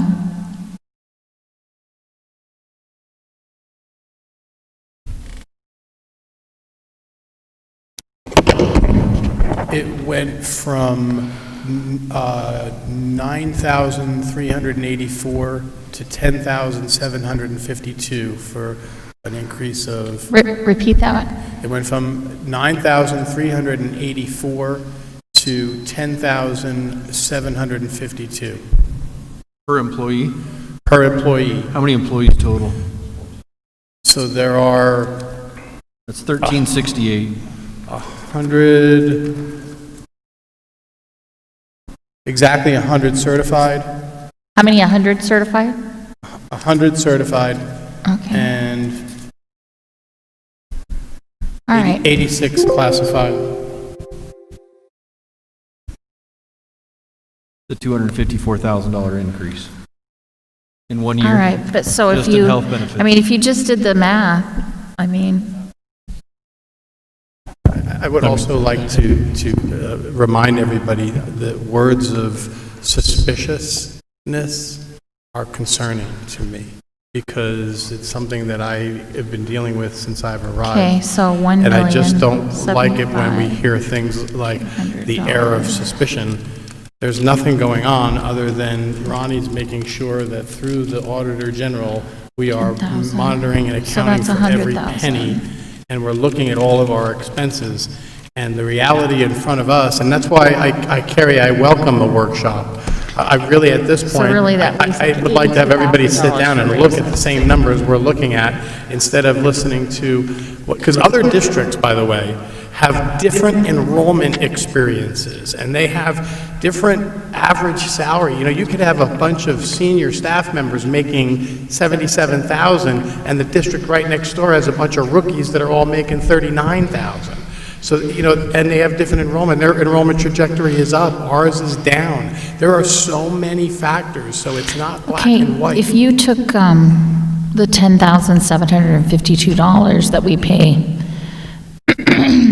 That's not including dental and vision. It's 11,259 with dental and vision. So that 259, is that 9384? Was that The with? I know, but dental and vision did not go up. Dental and vision did not go up, but No, they last year stayed it the was same. 9891, all-inclusive medical, dental, and vision. And They this stayed year, the same, though. It's It's 11. a relative. Price. Yeah, that's why I only gave you the medical. Mr. Flora, I just wanted to clarify something. Part of the air of suspicion is not to lay that on one person. It's because of the lack of information, and then all of a sudden we know how the track record has been the previous years. We knew how we all sat down and kind of figured it out, and now all of a sudden we're coming into the second semester and there's no information. No Because it- discussion. That's what's bothering you all, That's right? is because we're all adults and professionals, and we all expected, okay, we're going to sit down, and then, you know, Mr. Flora and Ronnie are going to go, hey, here's how many dollars we got, and guess what? Our insurance skyrocketed, so we can only give you a 2% to specifically your salary. The rest has to go here. We would have all jumped up, When did we had a know this, discussion, and walked out. Healthcare increase costs. When we moved to Kairos, we shopped rates, and Lori, you were part of the healthcare trust. When we looked at all the rates, we knew what the increase in the cost was going to be with Emeritus, had we stayed where we were, and if we went to any of the other options. Kairos, by majority of vote of staff and trust members, and the employees were all involved in the discussion, the voting. Lived in Maricopa or Pima or Pinell County, being with the trust, with their insurance carrier being Aetna, you were fine, but when you live in rural Arizona, you're very limited on who takes your insurance. So when did we And they would notice? not allow you to go to Vegas, so it was a really problematic. So, you know, we changed to Kairos in the summer. So we knew in the summer where that number was sitting? Yeah. Okay. We knew in the summer. We actually knew at the end of the school year where that number was sitting. Oh.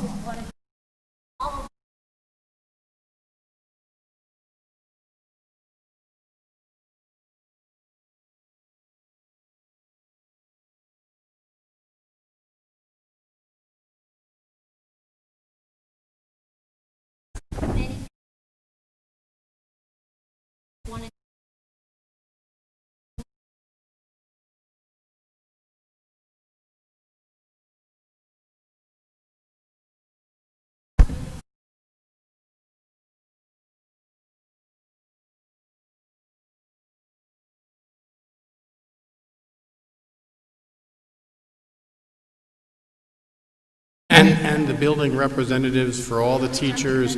I mean, I constantly hear And I sit on that board, and we totally do what the staff wants. I And we mean, took a we vote. are, Remember, Laura? We we took a don't vote. have any personal benefit to it. We don't, and, you Laura, know, if you remember, we took a vote, and then we went back and took a second vote. And there were many, many, many employees involved in that. So the reason I take offense is because there is transparency and there's no need for suspiciousness. And so when I hear those words, I have to start, and I will continue to speak out on those terms because I feel attacked and my staff feels But it's attacked. not about the healthcare, sir. It's not about the healthcare at all.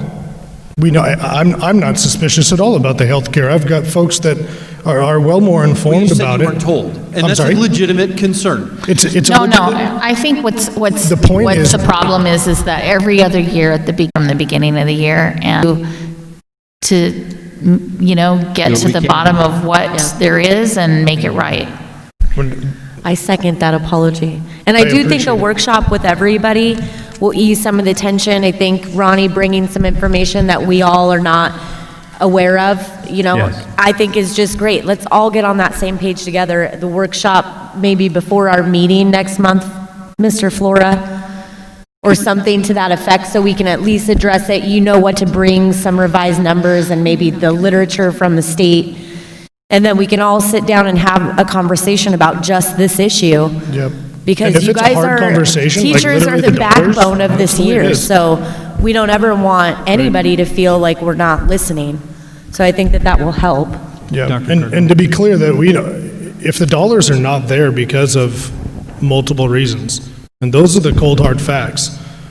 I work with some really awesome people that deal with cold hard facts every single day, and that's just the way it is. But that air of, we don't know, figure it that's out. like, well, let's figure it out then and have those conversations so that we can Yeah, move forward. and have So- a plan, Yes, if that's the Cardone. case. I'm just going to say, Ronnie, can you get us all that Thank you all. extended information on all these topics, especially on all correspondence between the state and Red for Ed, so we can be totally educated on that? Okay. And let me remind the board, Carrie, I can't call a special meeting before January 11th because the constitution of this board is going to change. So that meeting has to happen first. You have to appoint a new member and a new president, and the very next day I can have a workshop. But between now and January 11th, I can't call another workshop. Well, just as long as it's on the table, that's what we want to do, and then we'll address it January 11th at that meeting. I just wanted to let everybody know, because I don't want anybody to get impatient and think that, you know, because then Okay. I can't agendize it for the 11th, because it has to be the majority of the new board. And Okay. you want them to be part of that conversation. Well, Totally I actually understand. set the agenda for the new meeting, and I could put it on. Okay, if Lori has control over January's I have agenda control over the as January the agenda. acting Oh, because she's president. clerk. Right. I'm- So if you want to do that on the 11th, Lori, let me know, and we'll meet and go over the agenda for. I do. I do. Then it's done. Okay. All right. Thank It'll you, be on there. everybody. Oh, yes, please.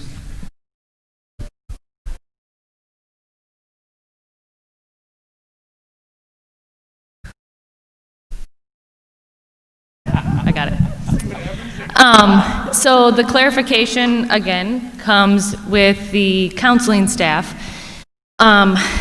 The original statement was that Red for Ed was first distributed to all staff, then for certified staff, but then it was further clarified as just teachers. Is it just teachers, or is it certified staff? Certified, and you were included in the last increase. So here's the problem with Prop 301 is that counselors have been told that we can't get Prop 301. And we haven't gotten Prop 301 for, Chance?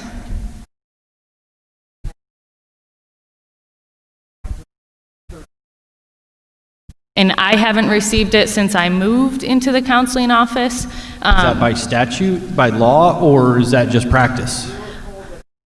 Chance, you're going to have to speak into the mic because it has to be recorded. So we fall a lot in a gray area, and we're never sure, and it's never communicated to us. Like, we never know.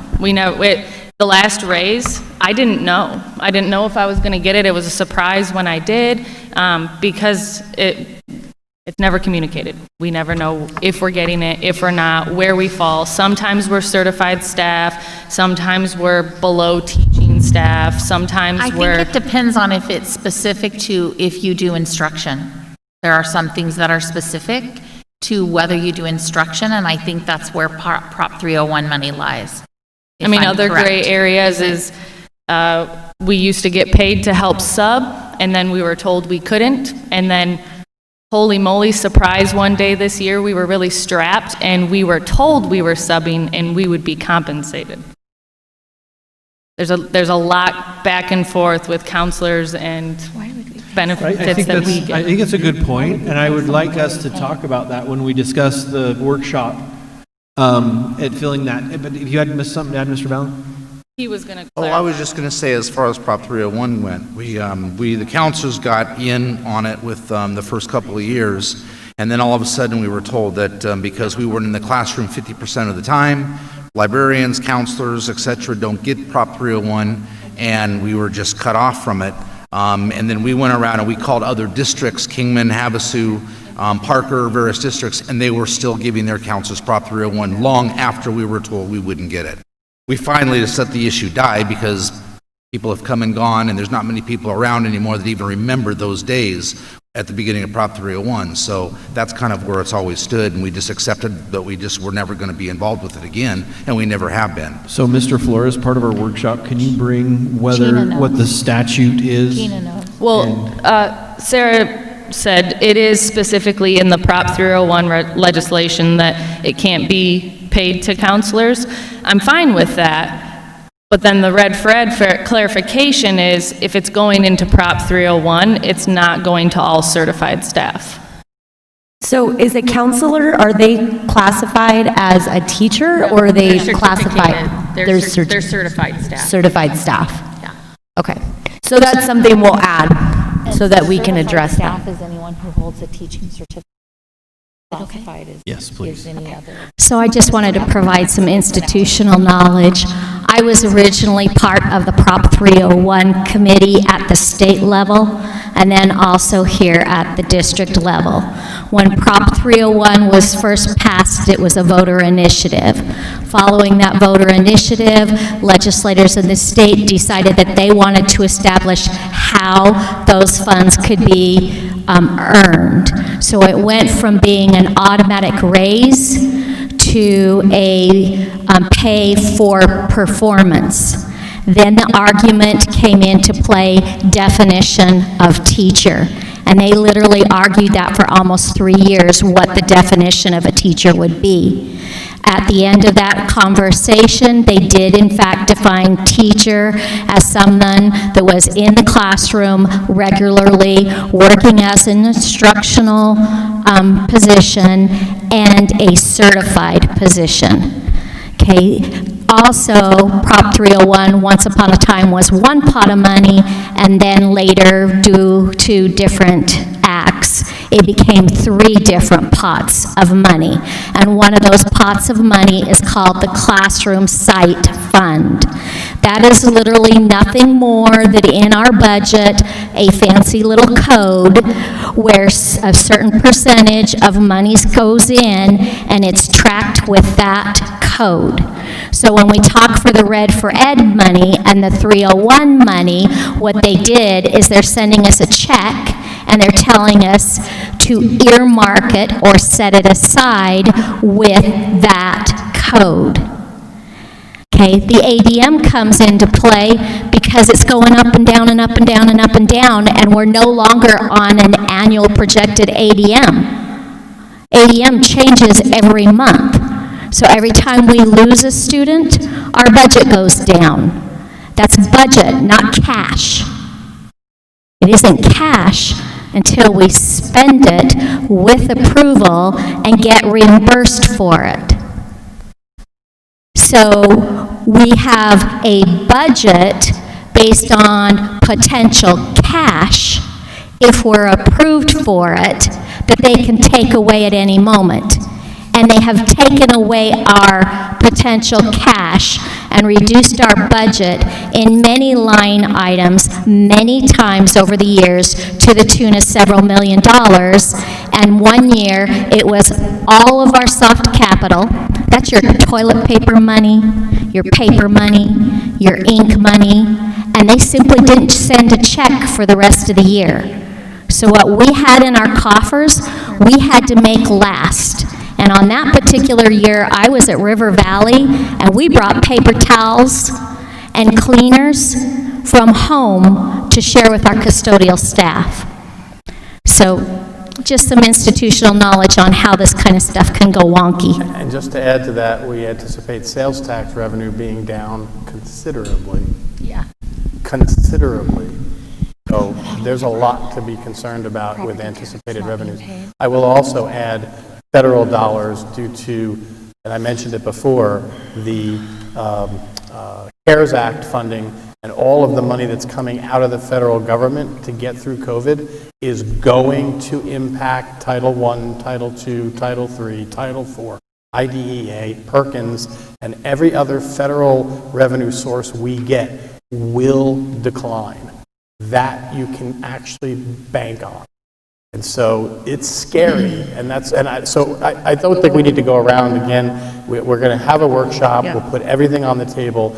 I really hope that we can get all of the revenues we're promised, and that we can get everyone the monies they deserve, because everybody's been working extra hard this year.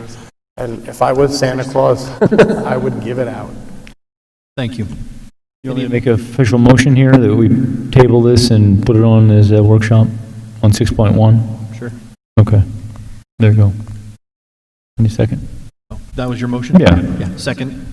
All in favor? Aye. Aye. Aye. Okay, any opposed? Motion carries. All right, item 7.1, discussion and approval of the revised 2020-2021 expenditure budget. So this again is brought to the board for its approval. It's a routine adjustment to the budget. It's required on a scheduled basis, and Ronnie explained earlier, we'll be doing it again at the end of the year. It's a routine exercise, and it's constantly fluctuating, and we'll have to wait until February until we get our 100th day projections, and then by the time they flush out, it should be sometime in May before we have our final approved annual expenditure budget for your approval. I make a motion, we approve this as presented. Second. All in favor? Aye. Aye. Any opposed? Motion carries. Item 7.2, discussion and possible approval of the revised classified salary schedule due to minimum wage adjustments. Okay, so before you on the screen, I know it's hard to see, and I shared it with all of you, the classified payments placement schedule. The only box that's being affected was step 1 for student workers and child care workers, which read $12. It now reads $12.15 because we're not allowed under state law now to pay anyone less than $12.15. As you can see, it doesn't impact any of the other scheduled placements on the guide. And so therefore, for now, we're just, and honestly, it only affects a handful of student workers and childcare workers, so it's not a sizable increase in terms of cost to the district. And again, it's required to be in place January 1st, and so for your approval is the adjustment to the minimum wage schedule on step 1 for wage 1 workers. I make a motion, we approve the revised classified salary schedule. Second. All in favor? Aye. Aye. Any opposed? Motion carries. All right, item 7.3, discussion possible action on selecting a new board member to fill a vacant seat.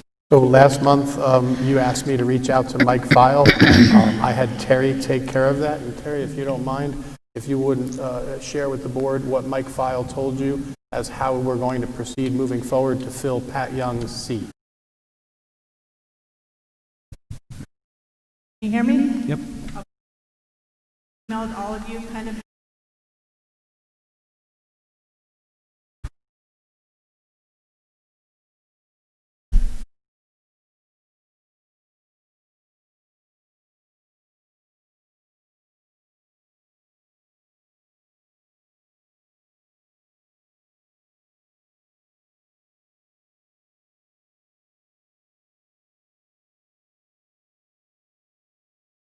And you did this with Donna's seat. We got the resumes, we sent them to you, they came that night for you to select. It's really a matter of the time frame, how long you want the posting open till, December 31st or January 5th. They can send them directly to Terry, however the board wishes to direct her in this matter. Well, I wouldn't mind if it went to Terry, but I think it should also all come to us, because to have it go to the employee of the eventual employer, I don't think it's appropriate. If Terry wants to get it simultaneously with all the board members, that's acceptable, but just to go to you guys, then we get after that, I don't think it's appropriate. So we have to be careful about individuals cannot, let me be careful on this. I guess an individual who's interested can email all of the board members, but by making sure that Terry gets it, if they inadvertently don't type in the right address or something and somebody doesn't get it, I think it's better, they can physically drop them off at her office. Yeah. She can scan them and send them to, And she can and put them in I don't even want to be involved. I sense there's some. Well, I mean, we have a marketing person with Lance, and if you put it in the newspaper and put it on Facebook and put it everywhere where people look on social media, here's where you have to send it. Here are the people you send it to, No, and you could list I think Terry's name and all our If they send names. it to her, and then she just No, put it in. I mean, that's. No, but if she put it in our They're- drive, then we can see everybody. That's the office of the employee to hire the employer. I don't think it's appropriate to send it to them only. There has to be a check and balance against this. I don't think that that's appropriate. It doesn't read well on paper that the eventual employer. It's always been done that way. There's So what, never it's been a wrong? problem with it. I Well, mean, I mean, with that- what, not they're that going you to know keep of. it? Not that you know of. But somebody who applies, who somebody kept it out, they would be coming to the meeting and screaming, saying, I applied and I didn't get my letter. That's my thing. You don't know that. You have a deadline. They to would, get they'd your- be yelling, hey, I applied for this board position. When you list it, you say, send it to these people. I mean, if you can't follow instructions, then you shouldn't But be why here. would you send Too it to bad. everybody? Like, they should send it to one person and then it gets Why? Who says disseminated. that? There's a check and balance that I think we have to have. You could have One a at a time. committee. I hear what you guys are saying, but I think it's more appropriate that all the board members receive all those applications at one time. And I asked the question too, and we totally could have already filled this position by now. We could have filled this position right when Pat resigned.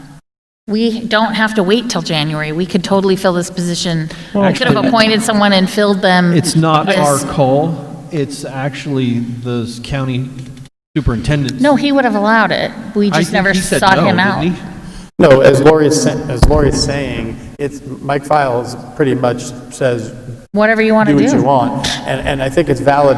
Let me just say this. I think the concern I have, and I'm just trying to be fair, is we don't want someone sending a resume to one board member and saying, hey, Dr. Burgess, can you put this in the pile? He might forget to share it. He might, I think this, like with any application, you have an opening posting. It's open, let's say, starting tomorrow through She's our board January secretary. You don't trust her. 5th.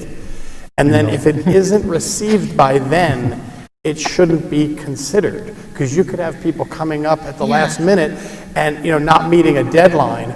This is up to you. You can have no deadline. You can put in the ad, Facebook or whatever, that you just have to show up on the 11th and you'll be considered. You can submit before then, you can show up on the 11th, and we'll go through all of them and interview all of them. Everyone in this community who is a taxpayer has a right to that vacant seat.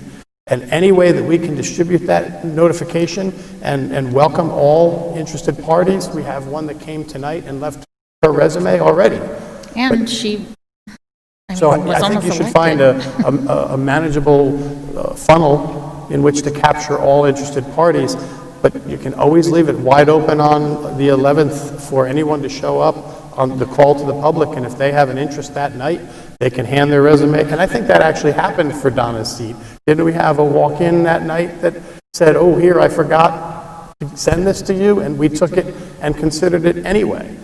So that's up to the board to have a fair process so that no one feels marginalized. I can just tell you that he only wants one name. He is adamant on that. I agree. He's made it very clear we have to decide together on one name. I think we will. You know. Yeah, So what are the he wanted- parameters We you didn't guys last want? time. Or do you want none? What are the parameters?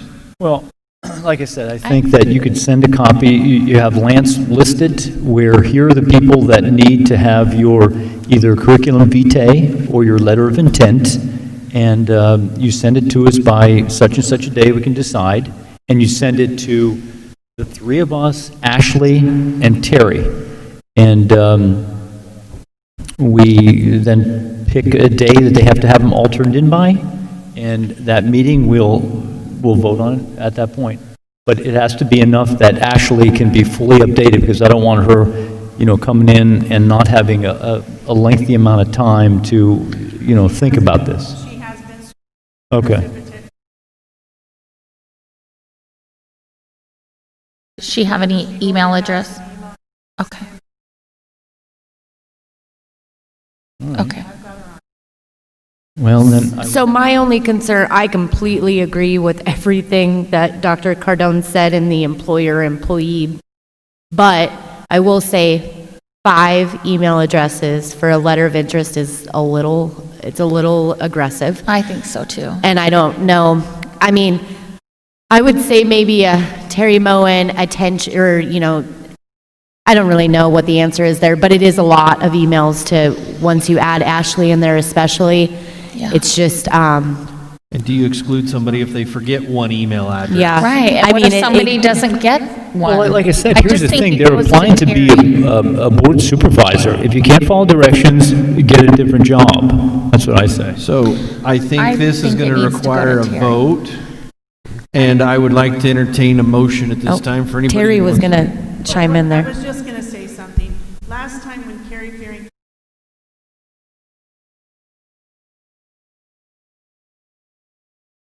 and Roy Ann are ordered them, I would do nothing different. I agree. When I received them, I agree. and I said, it's up to you how you want it. I would. I'm just worried somebody's email would get messed up in the process of all of, it makes sense to me, but at the same time, it's a lot of emails, so. And Carrie, you bring up a good point, because if you mess up one email address, it might get kicked back, and then Terry doesn't get it. And we really don't want someone showing up on the 11th saying, hey, I sent one in Would and they you be never disqualified responded. if they missed one board Well, member? I'm going to make a motion that we have them all sent to Terry, and she forward them all to us And do we need a deadline? Oh, yes. by, Well, our meeting's on the 11th, so, By the 31st? no. you have a holiday. By- You have a holiday in there. Yeah, How about the 8th or by January 8th. by the Friday, the 8th, before the meeting? So if they don't get it in by the close of business on Yeah, Friday, the by 8th, 4 o'clock on the 8th. 4 o'clock on the 8th, to Terry. And she will distribute them as she gets them, not when she gets all of them on the 8th. This way you Right, can that's re- what she did last You can time. read them as they come in. And She forwarded and them she- last time. I don't need to put them in You can just Great. email them. And I think the other thing too is she can confirm with the candidate that she received it. And I think that's really important because if they send it and they don't get a reply, they'll try again. They might call the office, they might come down. But if, you kick it out to 5 people and it gets hung up in, the cloud, no one's going to know. And then they write back and say, did you get it? And they still don't get a reply. So even in the solicitation, we'll put Terry's phone number and the address. They can be dropped off at the board office.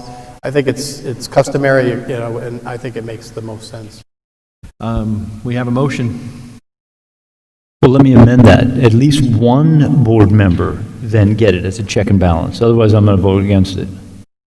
I'm okay with that. One board member then get it, because it just doesn't read well on paper where the superintendent's office receives his employer's CV, and then we get that after, so.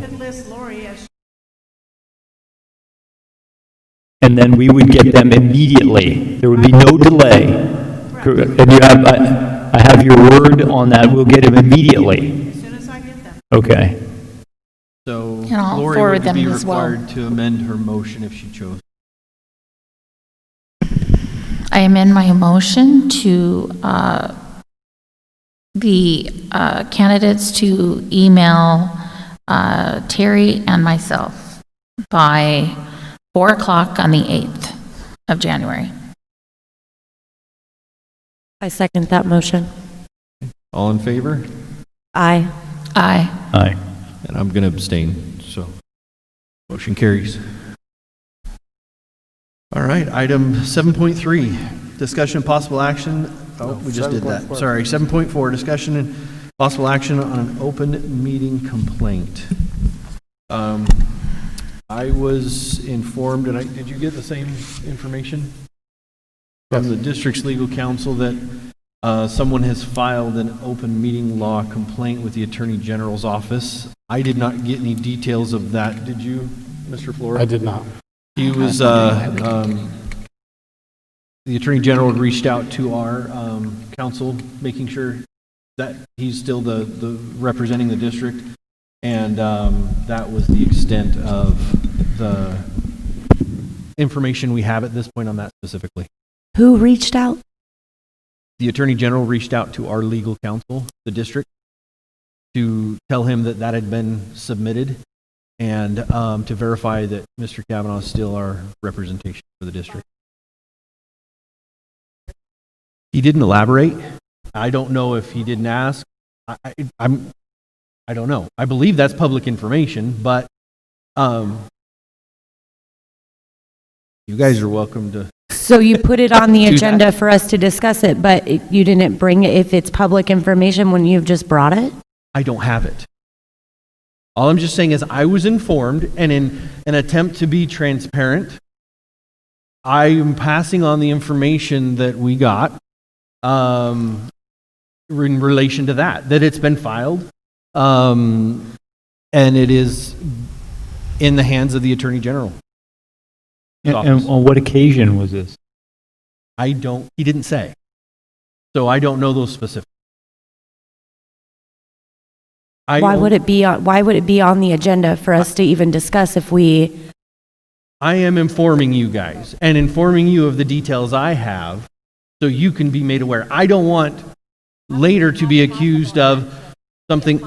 I tried to edit it, but it wasn't supposed to be action, but that's okay. It was already submitted and done. I mean, you guys can do whatever you want, but like I said, in an attempt to be completely transparent, I was passing on information I had related to this item, and like I said, that's all the information I have, and I believe that's all the information you have as well.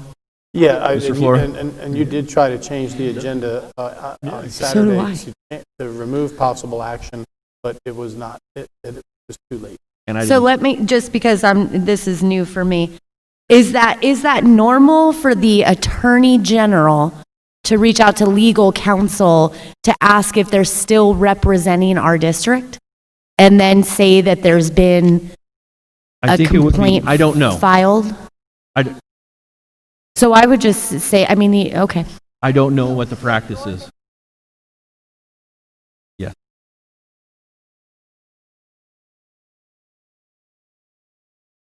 Are we going to have that? I don't information think by that that's necessary.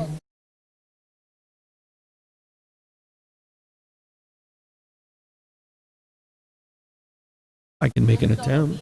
I would feel more comfortable. I know. Right.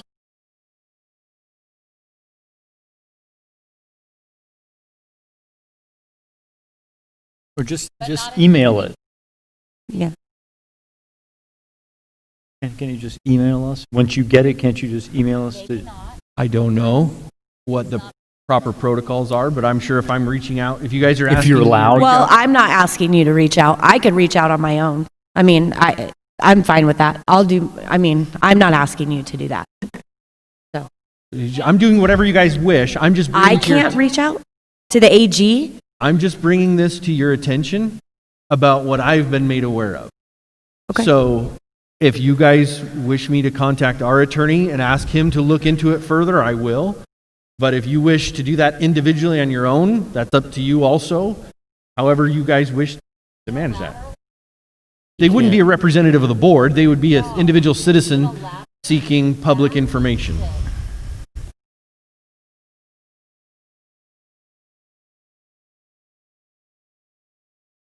Lori, can you check your mic? Is your mic on? Well, if he says it's public record, then No, I it's could not. just, he It's just not. said it's public record, it's completely accessible. No, Assuming it's that, not public record. I don't know. I think when those things are When it's filed, finished, it's public record. it may be. I don't know the But not when circumstances. it's being investigated. If It's you not go- Well, if public he record. says it based on his statement, that's why I said I'll reach out myself. not public If it's record. public record that there's an open meeting violation that's transpired, that's been reported to the AG, which prompted our AG to contact our attorney and ask Because if it would he's be in still. the investigative stage. He wants to know who our legal Again, counsel is. That's, you guys are welcome on your own to do that research. But not and as find out the details, individuals. but We not are as a not representative allowed. Then how do you of the board. self-report? Who do you self-report to? Your attorney? Our attorney. So when you do something, then you report it to our attorney, and then the attorney goes to Reports the it. AG. He Okay, reports so it in a written normally- communication to the AG. Okay, let me clarify that. Normally, when there is a situation to self-report, we as a board would discuss that, I would assume, in executive session with our legal counsel and determine the most appropriate course of action on how that's to be done. That's normally how that kind of. And who would call that meeting to self-report? would call it? Yeah. We If you're would, going to go into executive session for an open meeting And so potential just like- violation, Just like any agenda item, it would be the president. it would be through the superintendent in consultation with the board president, I think our policy. So just so I'm clear, if the president or the superintendent are aware of an open meeting, potential open meeting violation, They should find they this should, information out for us. they should call a meeting immediately to self-report.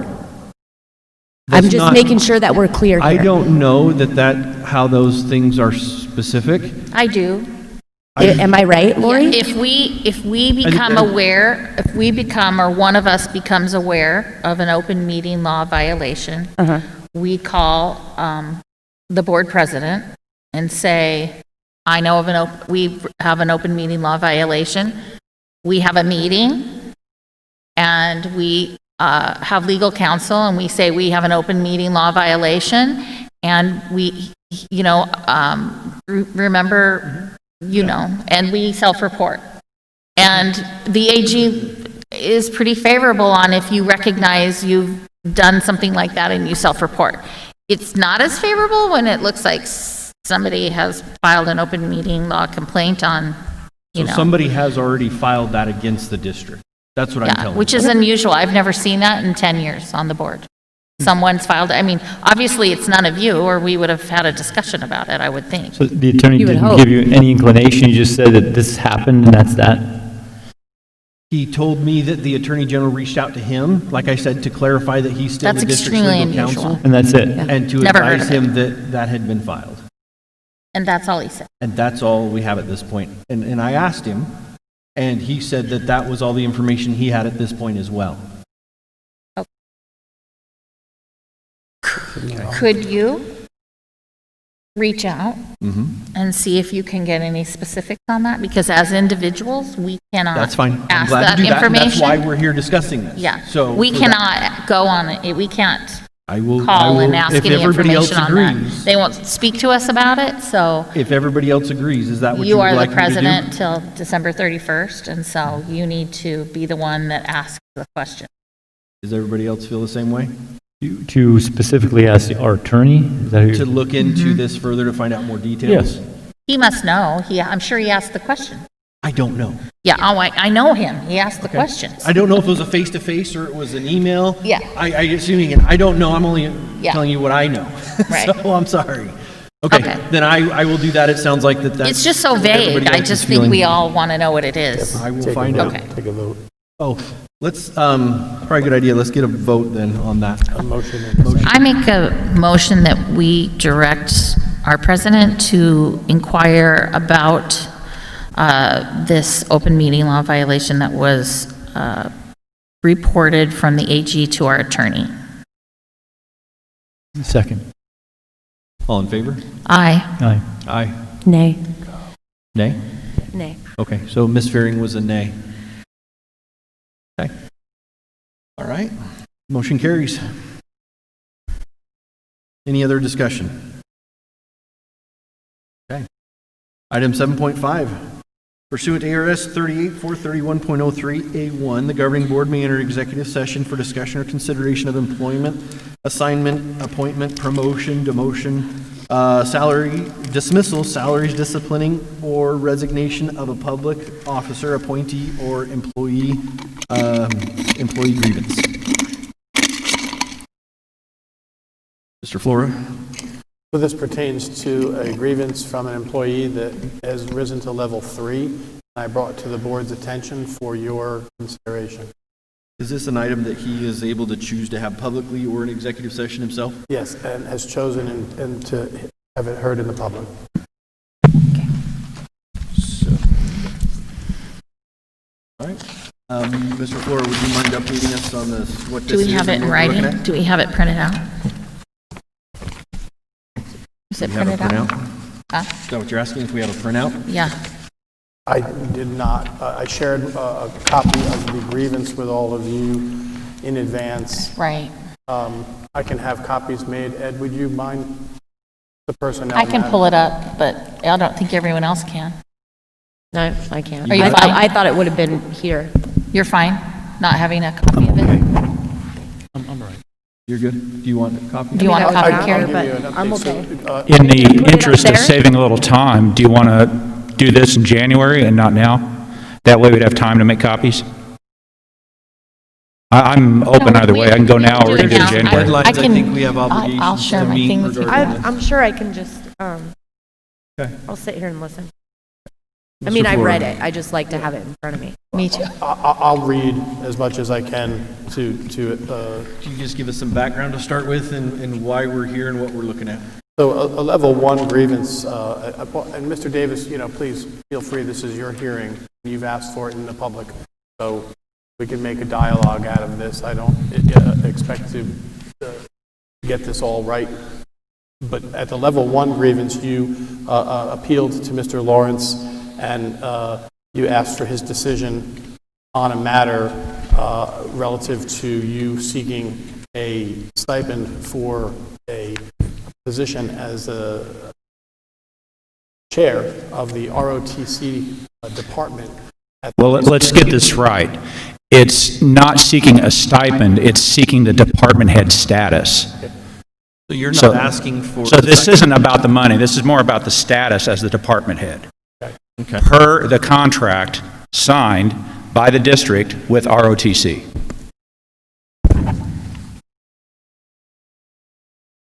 Hold on, I'm going to get copies for everybody because I don't think I'm going to be able to go through this.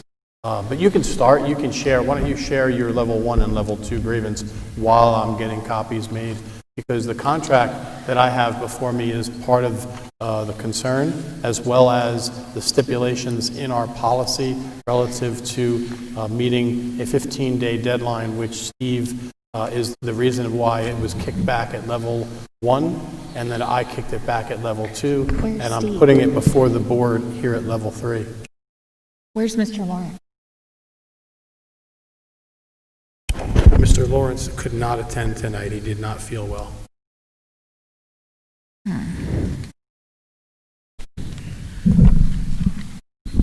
Did you want to Mr. Yeah, if you like, I can give you a little bit of the history, the background to all of this.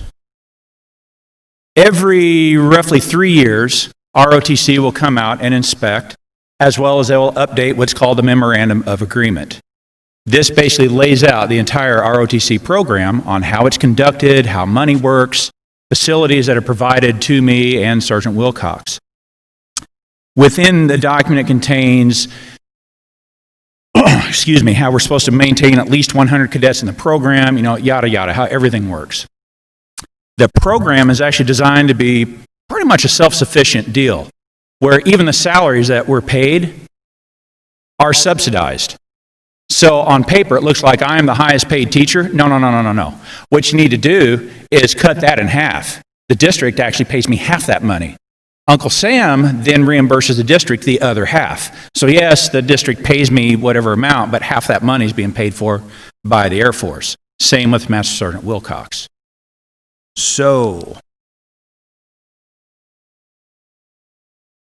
when I first started here, it was explained to me, look at the MOA. And every so many years, they do a new one because people change, come and go, and it usually stays in effect about 3 years, sometimes 4. Then they'll do another one. This one, the current one, was done in 2018. So it was explained to me when I first started, look at your MOA, and that'll lay out how it's supposed to be.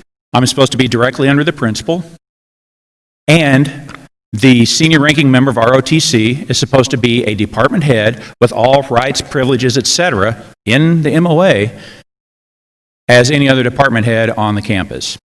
I asked about that at that time. Now, this is way, way back when, and said, Riley Fry, I was asking Mr. Lawrence, Riley Fry will only let me have 6. I'm like, so ask for a 7th one. It says right here, I don't care, etc., etc. So we came to a little bit of an agreement. As I said, that's actually a write-up when we get inspected. We'll never get a perfect score because I'm not considered a department head. So he's like, fine, if you want to be a department head, because I was like, I didn't care about the money. I need the status so I can say that, okay, fine, you'll be a department head. Did I write it down? Stupid me. No, I did not. So that'll probably get denied, I'm sure. But when all of this does show up, should be on, there it is, page 3, supervising, you've got the appropriate paragraph. As I started the grievance, he said, asking, and we'd actually worked out an agreement between myself and Mr. Lawrence that I could actually go to the department chair meetings and be part of that. Then when the superintendent's changed out again to Mr. Hoekstra, I'm like, hey, it says I'm supposed to do it. Well, we only all had 6. I said, that's what Riley Fry told you. We have a different superintendent. Well, so then we changed out again to Mr. Flora. Said, hey, what about this? Well, we're only allowed 6. I'm like, we got a new superintendent. Why don't you ask? So nothing ever happened. What actually brought this whole situation to a boil was, again, I was asking about this because we have an inspection coming up, and I said, hey, is this going to happen? I had a member of admin actually laugh at me when I'm like, okay, fine. I didn't want to go down this route, but we'll do a grievance. We'll get this all out in the open. We'll solve this once and for all. During the level 1, it was actually brought to me that, this contract is null and void because it was signed by Mr. Hoekstra. Despite on the back page saying regardless of who signs off on this, this remains in effect. Then they tried pulling the whole, you didn't do it within 15 days. Or actually, I did that when I didn't do the level 2 within 15 days. So go and redo it all again, get it back up. And at this point, going through, they said, because it hadn't been signed, or at least I didn't have the copy that was signed by our ROTC director, it's going to get kicked back. They're going to send, sure enough, Mr. Flora in his response said, by the way, this isn't fully executed, therefore it is basically null and void because he didn't have a copy that showed Colonel Lips' signature on there, which we have now, by the way. So the question there becomes, if we're going to go, because this isn't fully executed, where do we draw the line? I mean, you got, whoever entered into the agreement with Anderson Ford signing off for this place, for the sponsorship, are they still here? Did they leave? Was that Raleigh Fry that did that? Because if that's gone, is that agreement still in play? I mean, you can see where I'm going. So I simply ask that we just honor the memorandum of agreement that we have between ROTC and the school district.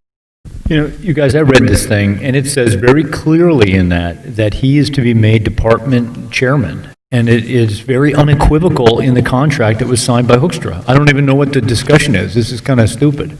So, I mean, if there's some policy, he would have known that policy at that time, and he signed off on that. So I don't know even what the issue is. Why can't he be department chairman and we move on? I make a motion, we make him department chairman with all the rights. Before we do that, we might want to hear from Mr. Flora. Well, I mean, the contract is very clear. So it's become very clear that when level 1 or level 2 grievance is not satisfied, it goes to the board. That's our policy. I'm bringing it to the board for your consideration. You can interpret it any way you want. I did not have a fully executable contract, number 1, which he has now, which I still don't have a copy of. Why is that? I don't know. I wasn't here when it was executed in 18 or 19. It was like April of 19, correct? More to consider. He is a chair of a department of 2 people. And he falls under CTE and receives WAVE and JTED funding, which would I do not. I do not. Hold on. I have Gina here who's been sitting patiently all night to explain the WAVE and JTED funding and the flight simulator and the other equipment that he gets through the CTE chair and chair department, which is Dan Stickle. But again, I will make this very short and sweet. You seem to want to move right to giving him the stipend and making him a chair. Go right ahead. There's a lot of domino effects that'll happen, but I'd like for you to hear all the facts.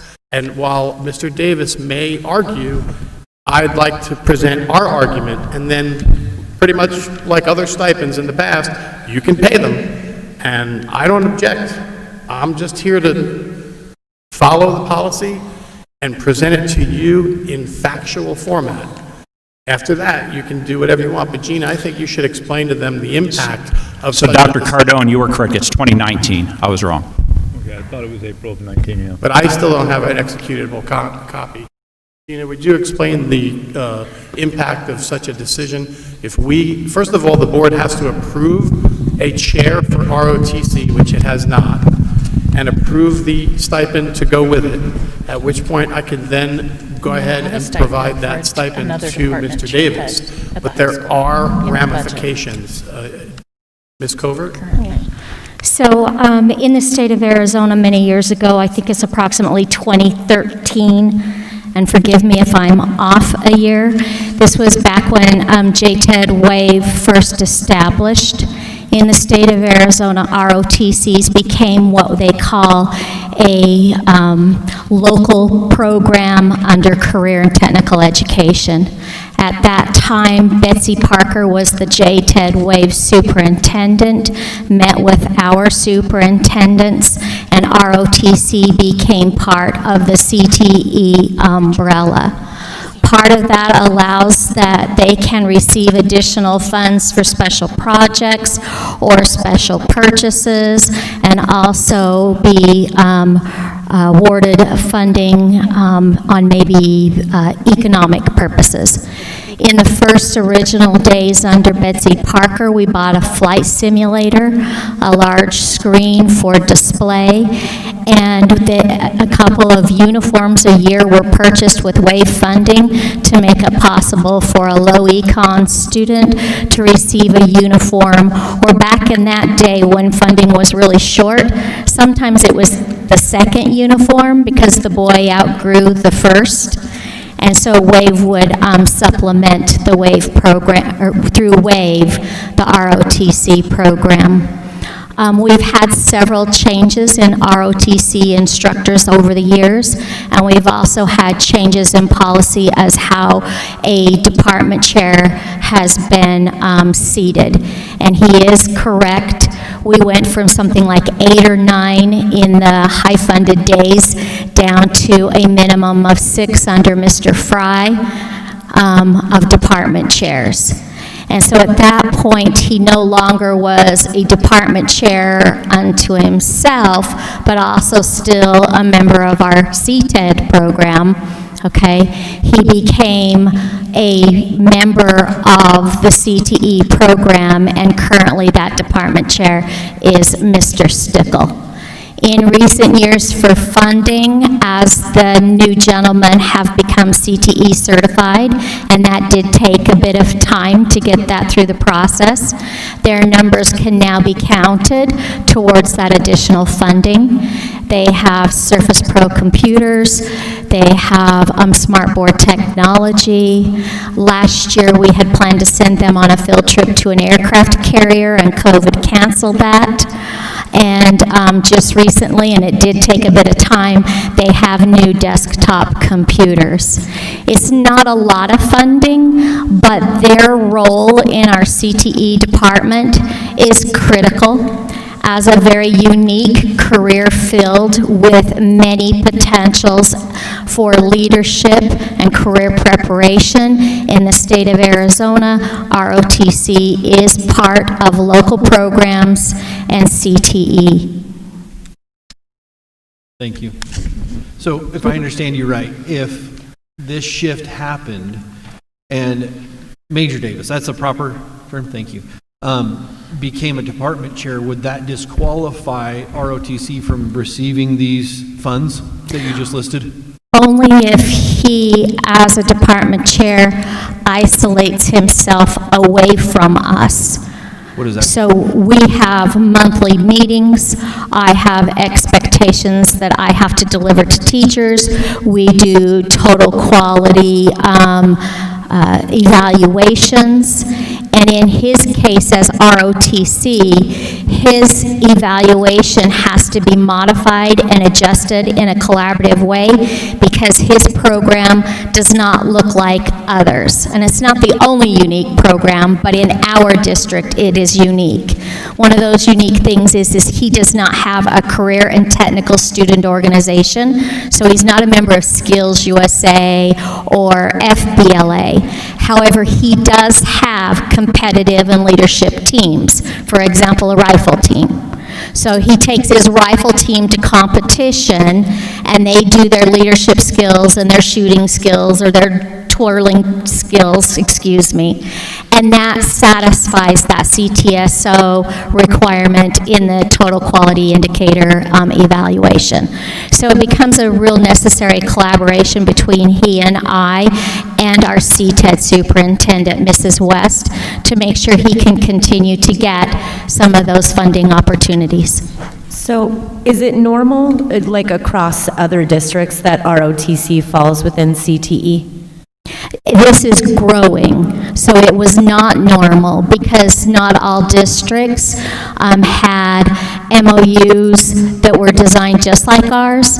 The Air Force, ROTC, Army, those kinds of MOUs will be slightly different. However, in the last 4 years, it has become more and more common.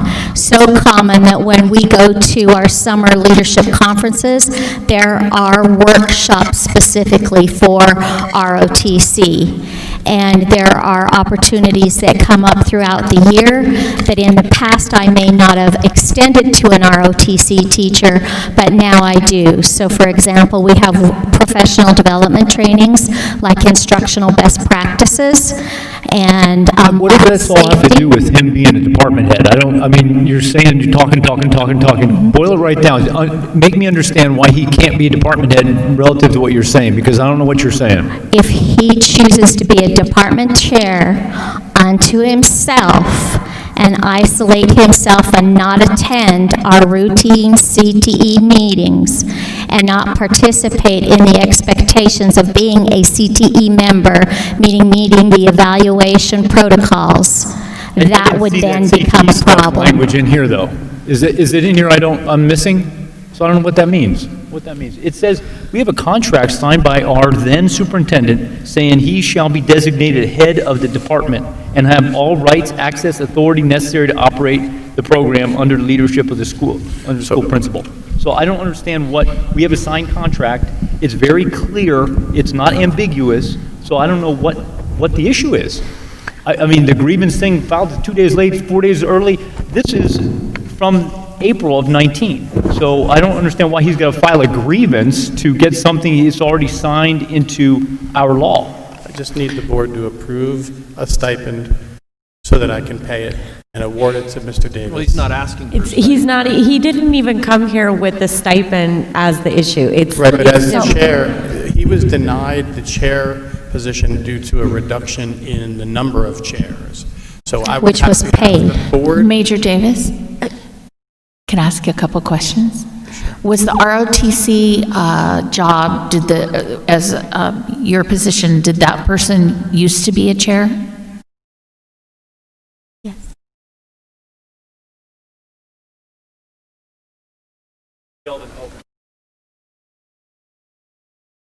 Okay.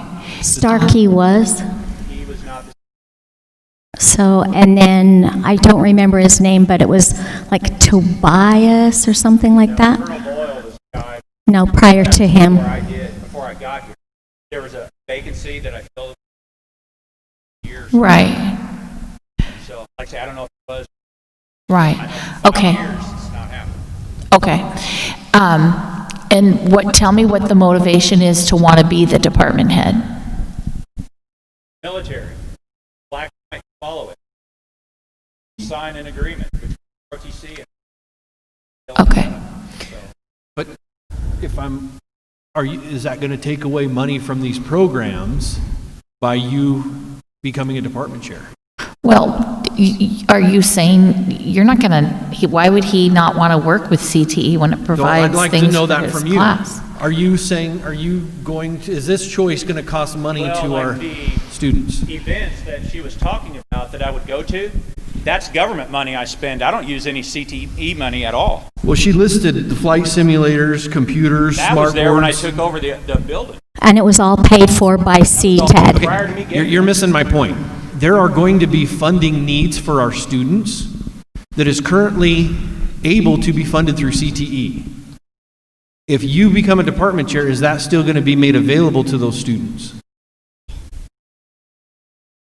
Probably not. I cannot really answer that. Here's the question. Those questions should have been asked before we signed his contract. It doesn't matter. Who cares? He's already department chair, and he's not being given those rights and we have a contract that's signed here. So I don't know that we can even argue that point. Who cares about the money? We should have thought about that There's in a April lot of that it 19. cares about, I Dr. didn't sign Cardone. the You contract. cannot just look at it. We have a signed contract, from one Kerry. point of view. I mean, I agree, maybe those are good questions, but it's too late. Time's set on that. Part of his grievance and the ability for him to even file a grievance is to file it within 15 days of him becoming aware that it's a problem. And This if contract is you're a over a military year person. old. And what, we haven't been doing it right for over a year and that makes it all right? No, but that doesn't mean we change our policy and don't follow our policy. What should happen? Does that mean when they redo this I'm not done. Just a minute. So what should happen is when this is renewed, as you just said, every 3 years, we negotiate that contract and execute it in what's the best interest of our students and of the district. I agree. So In 3 years, we can talk about that. Now we can't. Well, we can, because also what didn't happen was the Army usually, there's two parties that have to sign a contract, and that has to be returned and filed with the district. According to our superintendent, that never happened. So is that a valid contract? Based on what I hear, no. Because up to today, the school district has never had the military's signature on that memorandum of operation. Is it an executed contract then? I mean, No, it's not. If Then the it's Army not. doesn't- so nobody signed it from the Army or the Air Force? They did sign it, however, a copy from my headquarters was never sent back to district. Well, Which is I mean, required to make it a contract. well, And also, I believe the board is obligated to vote on those things and cannot unilaterally be done without approval by the board. let me ask you a question. Was that signed by the United States Air Force to consummate that contract? 3 days after Superintendent Hoekstra signed it, it was signed. Okay. Here's the thing. I make a motion that we accept him officially. Okay. Can I make a motion? You can just let it die. I'd like more discussion. I I just want to ask, really quick before you make it, Dr. Cardone. Are you anticipating that you are going to need funding in the next however many years that you won't be able to provide if you're not under CTE? I'm not anticipating any funding. Oh, well, what if it's a non-paid department head position? That's fine, but you need to make it a non-paid department head. That's fine, but it doesn't say it has to be paid. We need to Guys, He is an identified local program under Arizona Department of Ed CTE. Therefore, he is eligible for that funding and is expected to participate with us for that funding. Did you have literature on that? Because you're quoting these things, and I don't know that they're true. You're just saying these things with authority, but I'd like to see that. Can you quote exactly where you're getting this stuff from? Dr. Cardone. I'm asking her. She's telling us like she's the You're authority right. from... And just like you laying down law about what you believe is a valid contract. Well, it is. It's signed here. It's signed. You can't even negotiate this because it's done. but it doesn't Wait for the say 3 that years to it's a click by and Can I take it finish away if talking, you or are want. you going to keep talking? A signature alone doesn't fulfill a contract. That contract has to be filed back with the people who it belongs to. Otherwise, there is no contract. He signed it 3 days later. It's a And the consummated board- contract. And let me ask you this, doesn't the board need to approve those contracts? But I also It was think signed that by the no Hoekstra. Why didn't you ask that question then? No disrespect to you, Major Davis, but I think it's really difficult to pay the same stipend as we would pay a math head department who has to chair all of those different people under them, as you having one person under you. It's a large sum of money for a lot of work when you have one employee underneath you.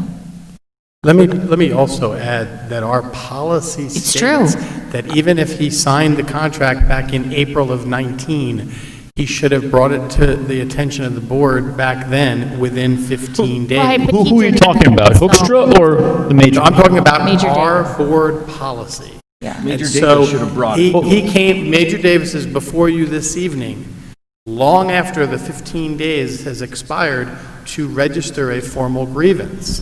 This is why Steve, Lawrence, and Let me myself ask you, why would you have to file a formal grievance if it's written in paper? I don't get that. I just don't understand what you're trying to say. because of the other considerations I'm bringing forth to the board. Employee policy. I honestly recommend that he reaches back out, we initiate another contract, I bring it to the board approves a chairmanship. We might be able to work out an arrangement with CTE and then move forward and then talk about the stipend that Lori's talking about over one individual. And that's a lot of money to be, you're not 6 math teachers or 6 English teachers, it's one. I agree with your concern, my but point. this was a But if you discussion that you approve- should have but if had you before approve that then. Right now, then he's going to get the same stipend as all of those people who were over Well, the that, entire department. then he should. If we negotiate bad financial contracts, then that's not his fault. But again, if you're going to ask for the letter of the law to be followed, Yes. the same thing is true of him. He Yes. had 15 days to file But his Carrie, grievance. I don't to understand what you appeal mean this. about 15 days. Because he just said to me, I It's in our asked him why policy. he was motivated. No, I asked him, why are you motivated now to come and want the department head chair? And he said, because of this. Well, why did it take him all of this time to bring this? Well, I don't see, and I read this whole thing, I didn't see anywhere that it said he had to come there and declare with a flag in the ground that he's got this No, but department for head. you to file He's a got it. grievance, you have, It doesn't matter when he decides that he wants I to say take something? action. He was actually It does. told a long time ago he didn't have it. He was Well, actually they're told. wrong. Okay, It Dr. says right Cardone, here. why are you... Shelby. Can I talk? Well, of course you could talk. Then my point needs to stand, and you need to quit ignoring it. He was told over a year ago he was not going to be the department head, in spite of the contract. Well, who told him that?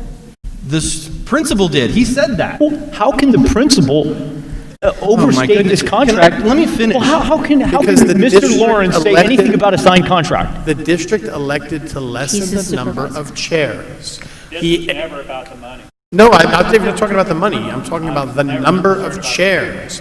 And so when that decision was made and he accepted and signed the contract, there was no chair position for him.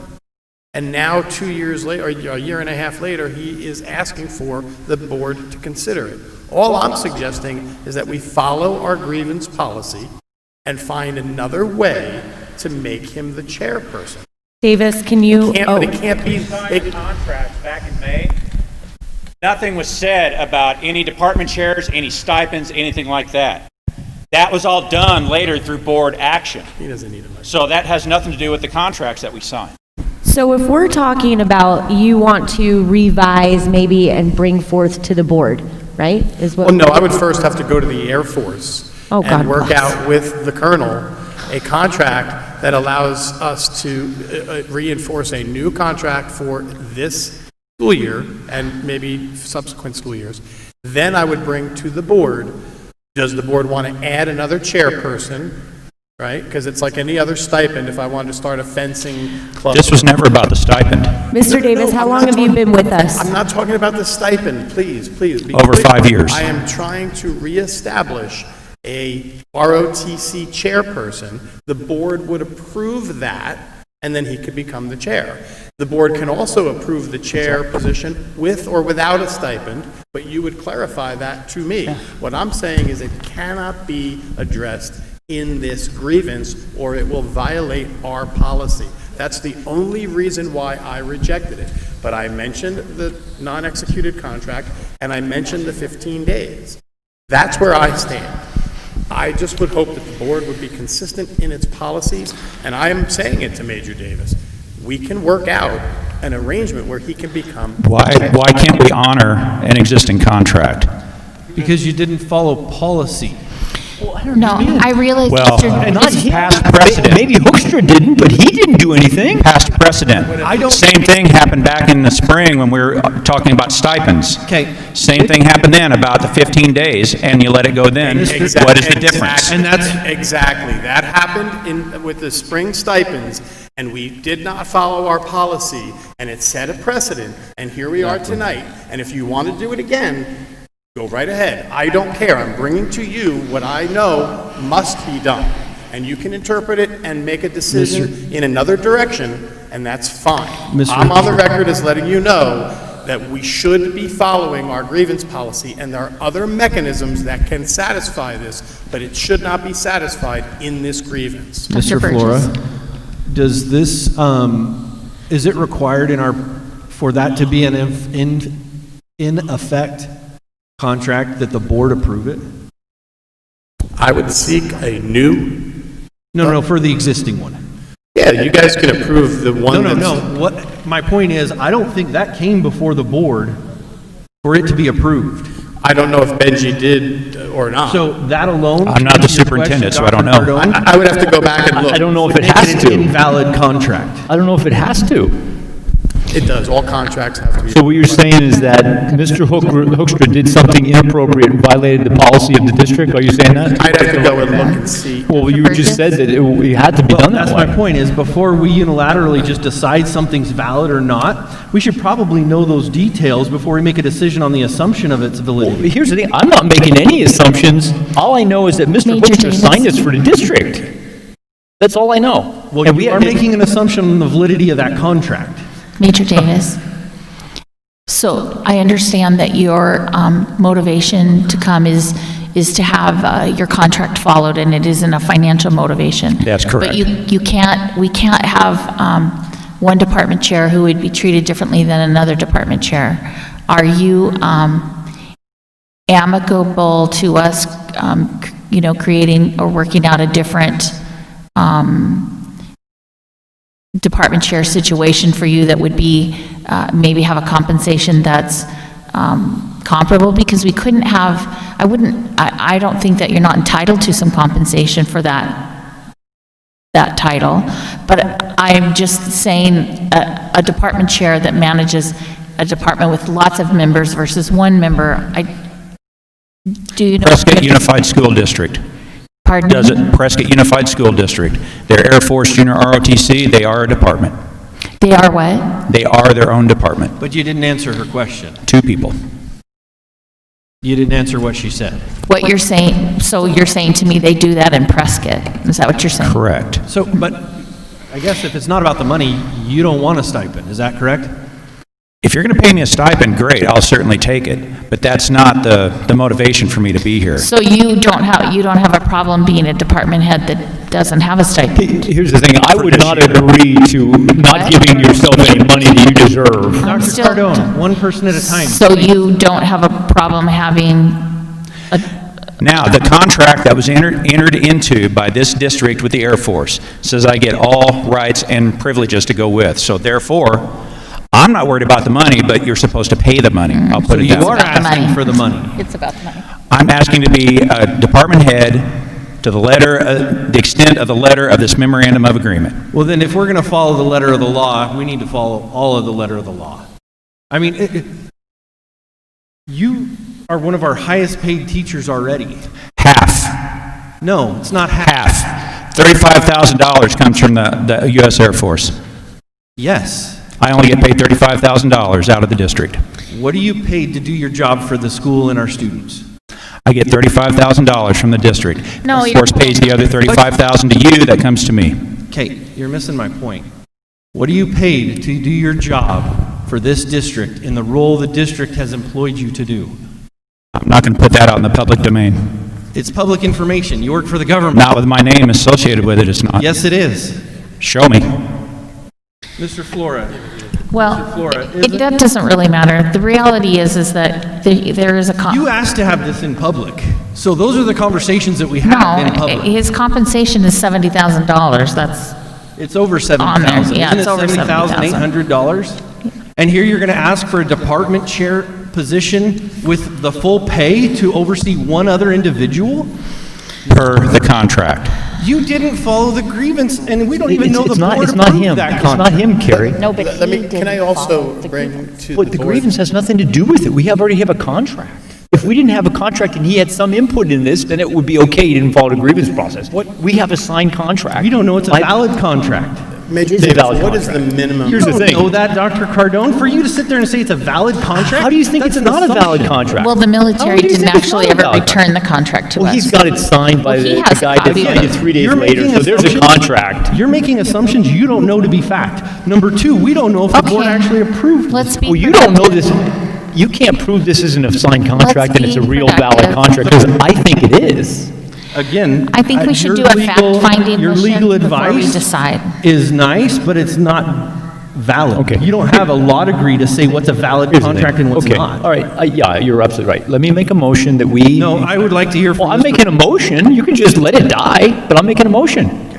I make a motion that we give him everything granted in this contract that's signed by Mr. Hoekstra last year in April. That's my motion, and we move on. If it means more pay, great. If it doesn't, whatever.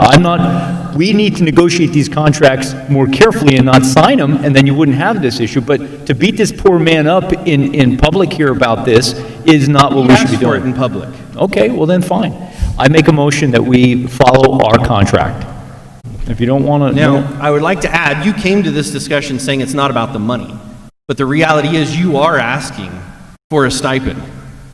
So I think that's Well, it's incredibly what disingenuous. the contract says, that Well, he's... no, he's asking for it. No, he's asking for us to follow his contract, and his contract says that he is entitled to all rights that every department head has. I read the whole thing. I think Mr. Flora had something he wanted to add.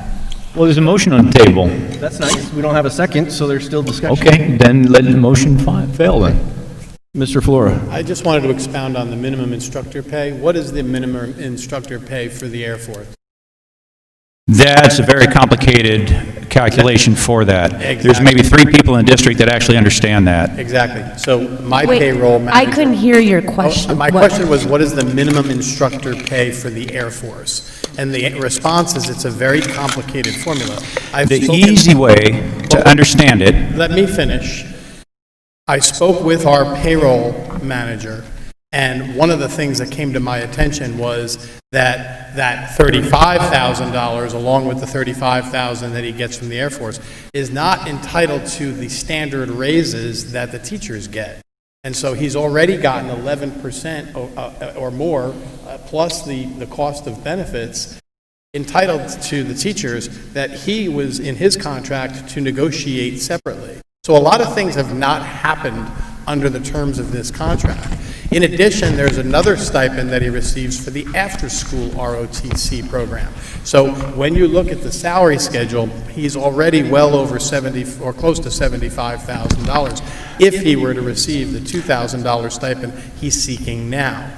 I am not looking to not honor the contract, Dr. Cardone. What I'm suggesting to you is that we do not settle or discuss the grievance, but find another mechanism through which to deal with Mr. Davis and the Air Force to provide accurate compensation for what it is that he does, and as Lori mentioned, for the responsibility commensurate with his department, and to consider the CTE ramifications and funding as well. Because that CTE component really bothers me, that if you're willing to take, hold on, you're willing to take money away from our students and the programs that would enrich them in order to give yourself this title and an increase in pay, that bothers me. And you're making it out that ROTC doesn't enrich the students? What I'm saying is to take away a funding stream that's currently given to ROTC to make you the department chair is I think, a disadvantage to our students. Well, first thing, we need to go back and correct one thing. This is not my contract. This is a contract for the senior ranking officer, the senior ranking instructor for the ROTC program. There's going to come a day when I'm not the instructor here. Hey, great, I'll be off on my own. I'm trying to set the standard here, plow the field, get it set, so the next person comes in behind me doesn't have to have this same discussion, and everything is set per the contract between the district, between the Air Force. Like I said, this isn't about me, it's about what's right between the Air Force and the district. I would like to see us get some legal advice before pursuing and paying out additional funds that we just got done having an hour-long conversation that we may not have to give to teachers. And here we're going to pay him that's already making 70 grand a year more? I do see the points of Mr. Davis, that the contract was not signed originally like it should have been. But I do also see that it's a fulfillment of a contract. So my suggestion is that we either table this while we do some research and see, Mr. Flora, you've suggested instead of airing the grievances, look at other alternatives to accommodate. Maybe we go that route and see what we can come up with. You were patient enough to say we could deal with this in January. Maybe let's pick it back up after we do But some not as a grievance. Not as a grievance, we'll address it and work through it, but I think I could see both sides, and I'm not comfortable without more information, and I'd like to do some research on my own and maybe come up with different ways of fulfilling your request while also keeping a mindful eye on our stipend situation. So I make a motion that we table this. I second. Any further discussion? All in favor? Aye. Aye. Any opposed? But Dr. not, Cardone, I didn't but hear Dr. you. David, or Mr. Say anything. Are you gonna? I'm not going to say anything. Major Dr. Cardone? Davis, said but I'm not not gonna say tabling it anything. with, Hold on. not Just a addressing minute. We it. have a vote. Oh. You're abstaining? Yeah. Okay. So But the not with us tabling it, with not us dealing with it. I assure you that we will be dealing with it. Absolutely. And I also, if I can, make a motion that we put this on the agenda. Can I do that? Yeah, you can make a motion. Okay. Yeah. I'm really You don't trying. have to. You can just ask me. All right, You can item just ask me. 8.1, future topics. We have those two things. What other things do you want? Anything to add as far as future topics? Oh, are we already on that? No, we have an executive session, I believe. Did I miss it? I would just, for next meeting, I know that we just got that email from Flora today with Kairos. I'm sorry? I know that we just got that email today from Flora with the Kairos claims and losses for the first quarter.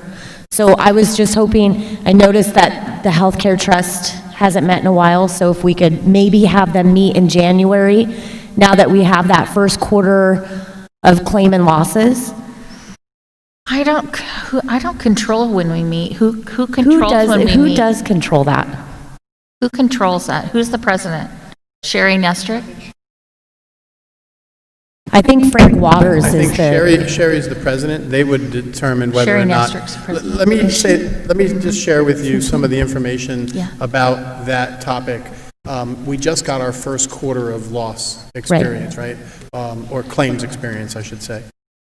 No one would be able to give us rates. We couldn't shop until May anyway. Right. So, Yeah. and I'm not really putting it off. I'm suggesting that we would have to wait till May or June anyway. And if I did approach Sherry, the president of the trust, I don't think they'd be amenable to meeting to discuss anything, because we just spent about 8 to 10 meetings over the last Or year. 20. Or 20, over the last year. They're kind of hibernating, I would think. So my only concern with that is that I noticed in the board docs that Hold on one second. It's a future topic, so Yeah. we can have it. we could But have a we can't have a workshop. discussion about it. I would I'm just like to see it on the agenda for January so that we can just discuss a little bit more and then maybe have the healthcare trust meet. That's my overall future topic. So, just real December. quick, Lori, you're going to be making the agenda for January, so we can meet, we can discuss and consider that, but we really... Write that down, Terry.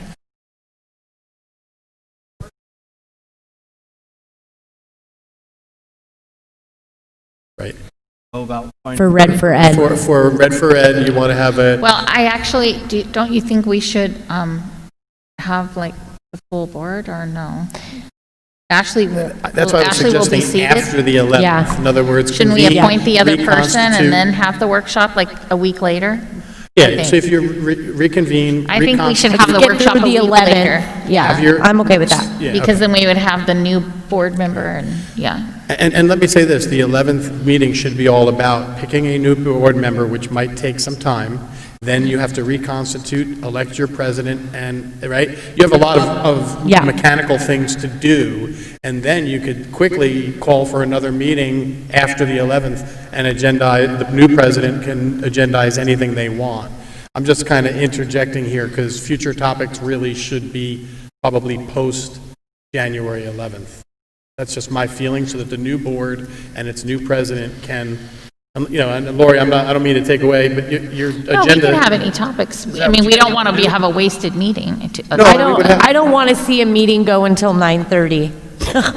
Well, Not that they'll- I'm referencing tonight, they'll but go that long. I do want to make sure that we can address, I know that you say we can't shop until May, but it's been on my mind for a month or two already. I've sent some emails. I would just like to see it actually on the agenda so What that... are you wanting? All right, Well, I'm wanting to understand it more, and In order to now Why that don't we you, have why that don't you first... meet with me? Yes, in order to move That's this probably a along, great let's do that, thing, and you because I'm guys on can that coordinate a health trust. schedule. Yeah, And from there, as far as board meetings, because she would be making because that I think first- everyone might die when you say, start All right, shopping again. Any other future topics? I think everyone might die if you stay Okay. shopping All again, right, because nothing to enroll further. everyone is a We'll nightmare. move to item 8.2. Set and date and time and location for future meetings. Monday, January 11th, 2021, 6 p.m. And we also have a Wednesday meeting at 6 p.m. That one will be at the elementary district office Yes. in order to utilize some of their technology that we have there. Okay. And All right. We have an executive session. Item 9.1, consideration of a student discipline pursuant to ARS 15840A, 15841BD, and 15843A and F through H. The governing board may vote to enter executive session to discuss matters related to student discipline. I make a motion. We enter into executive session.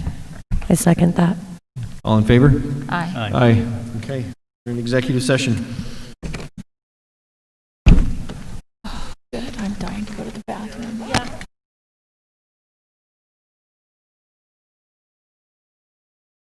Yeah.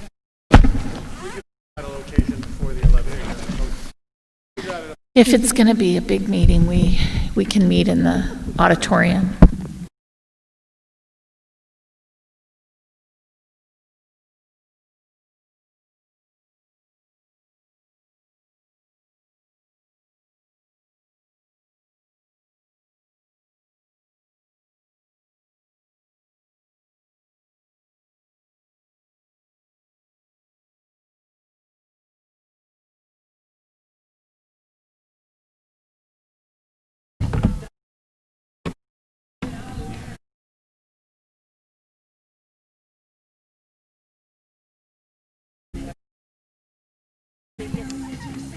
Well,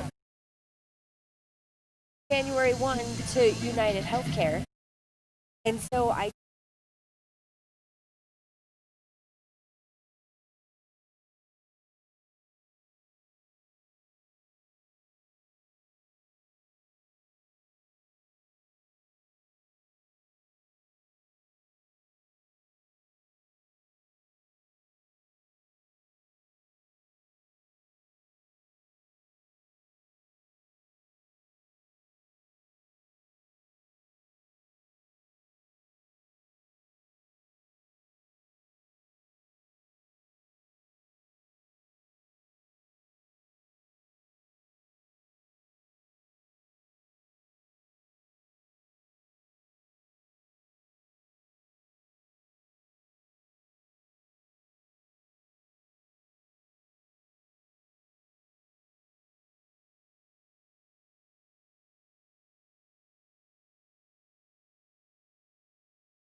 All right. I motion we adjourn.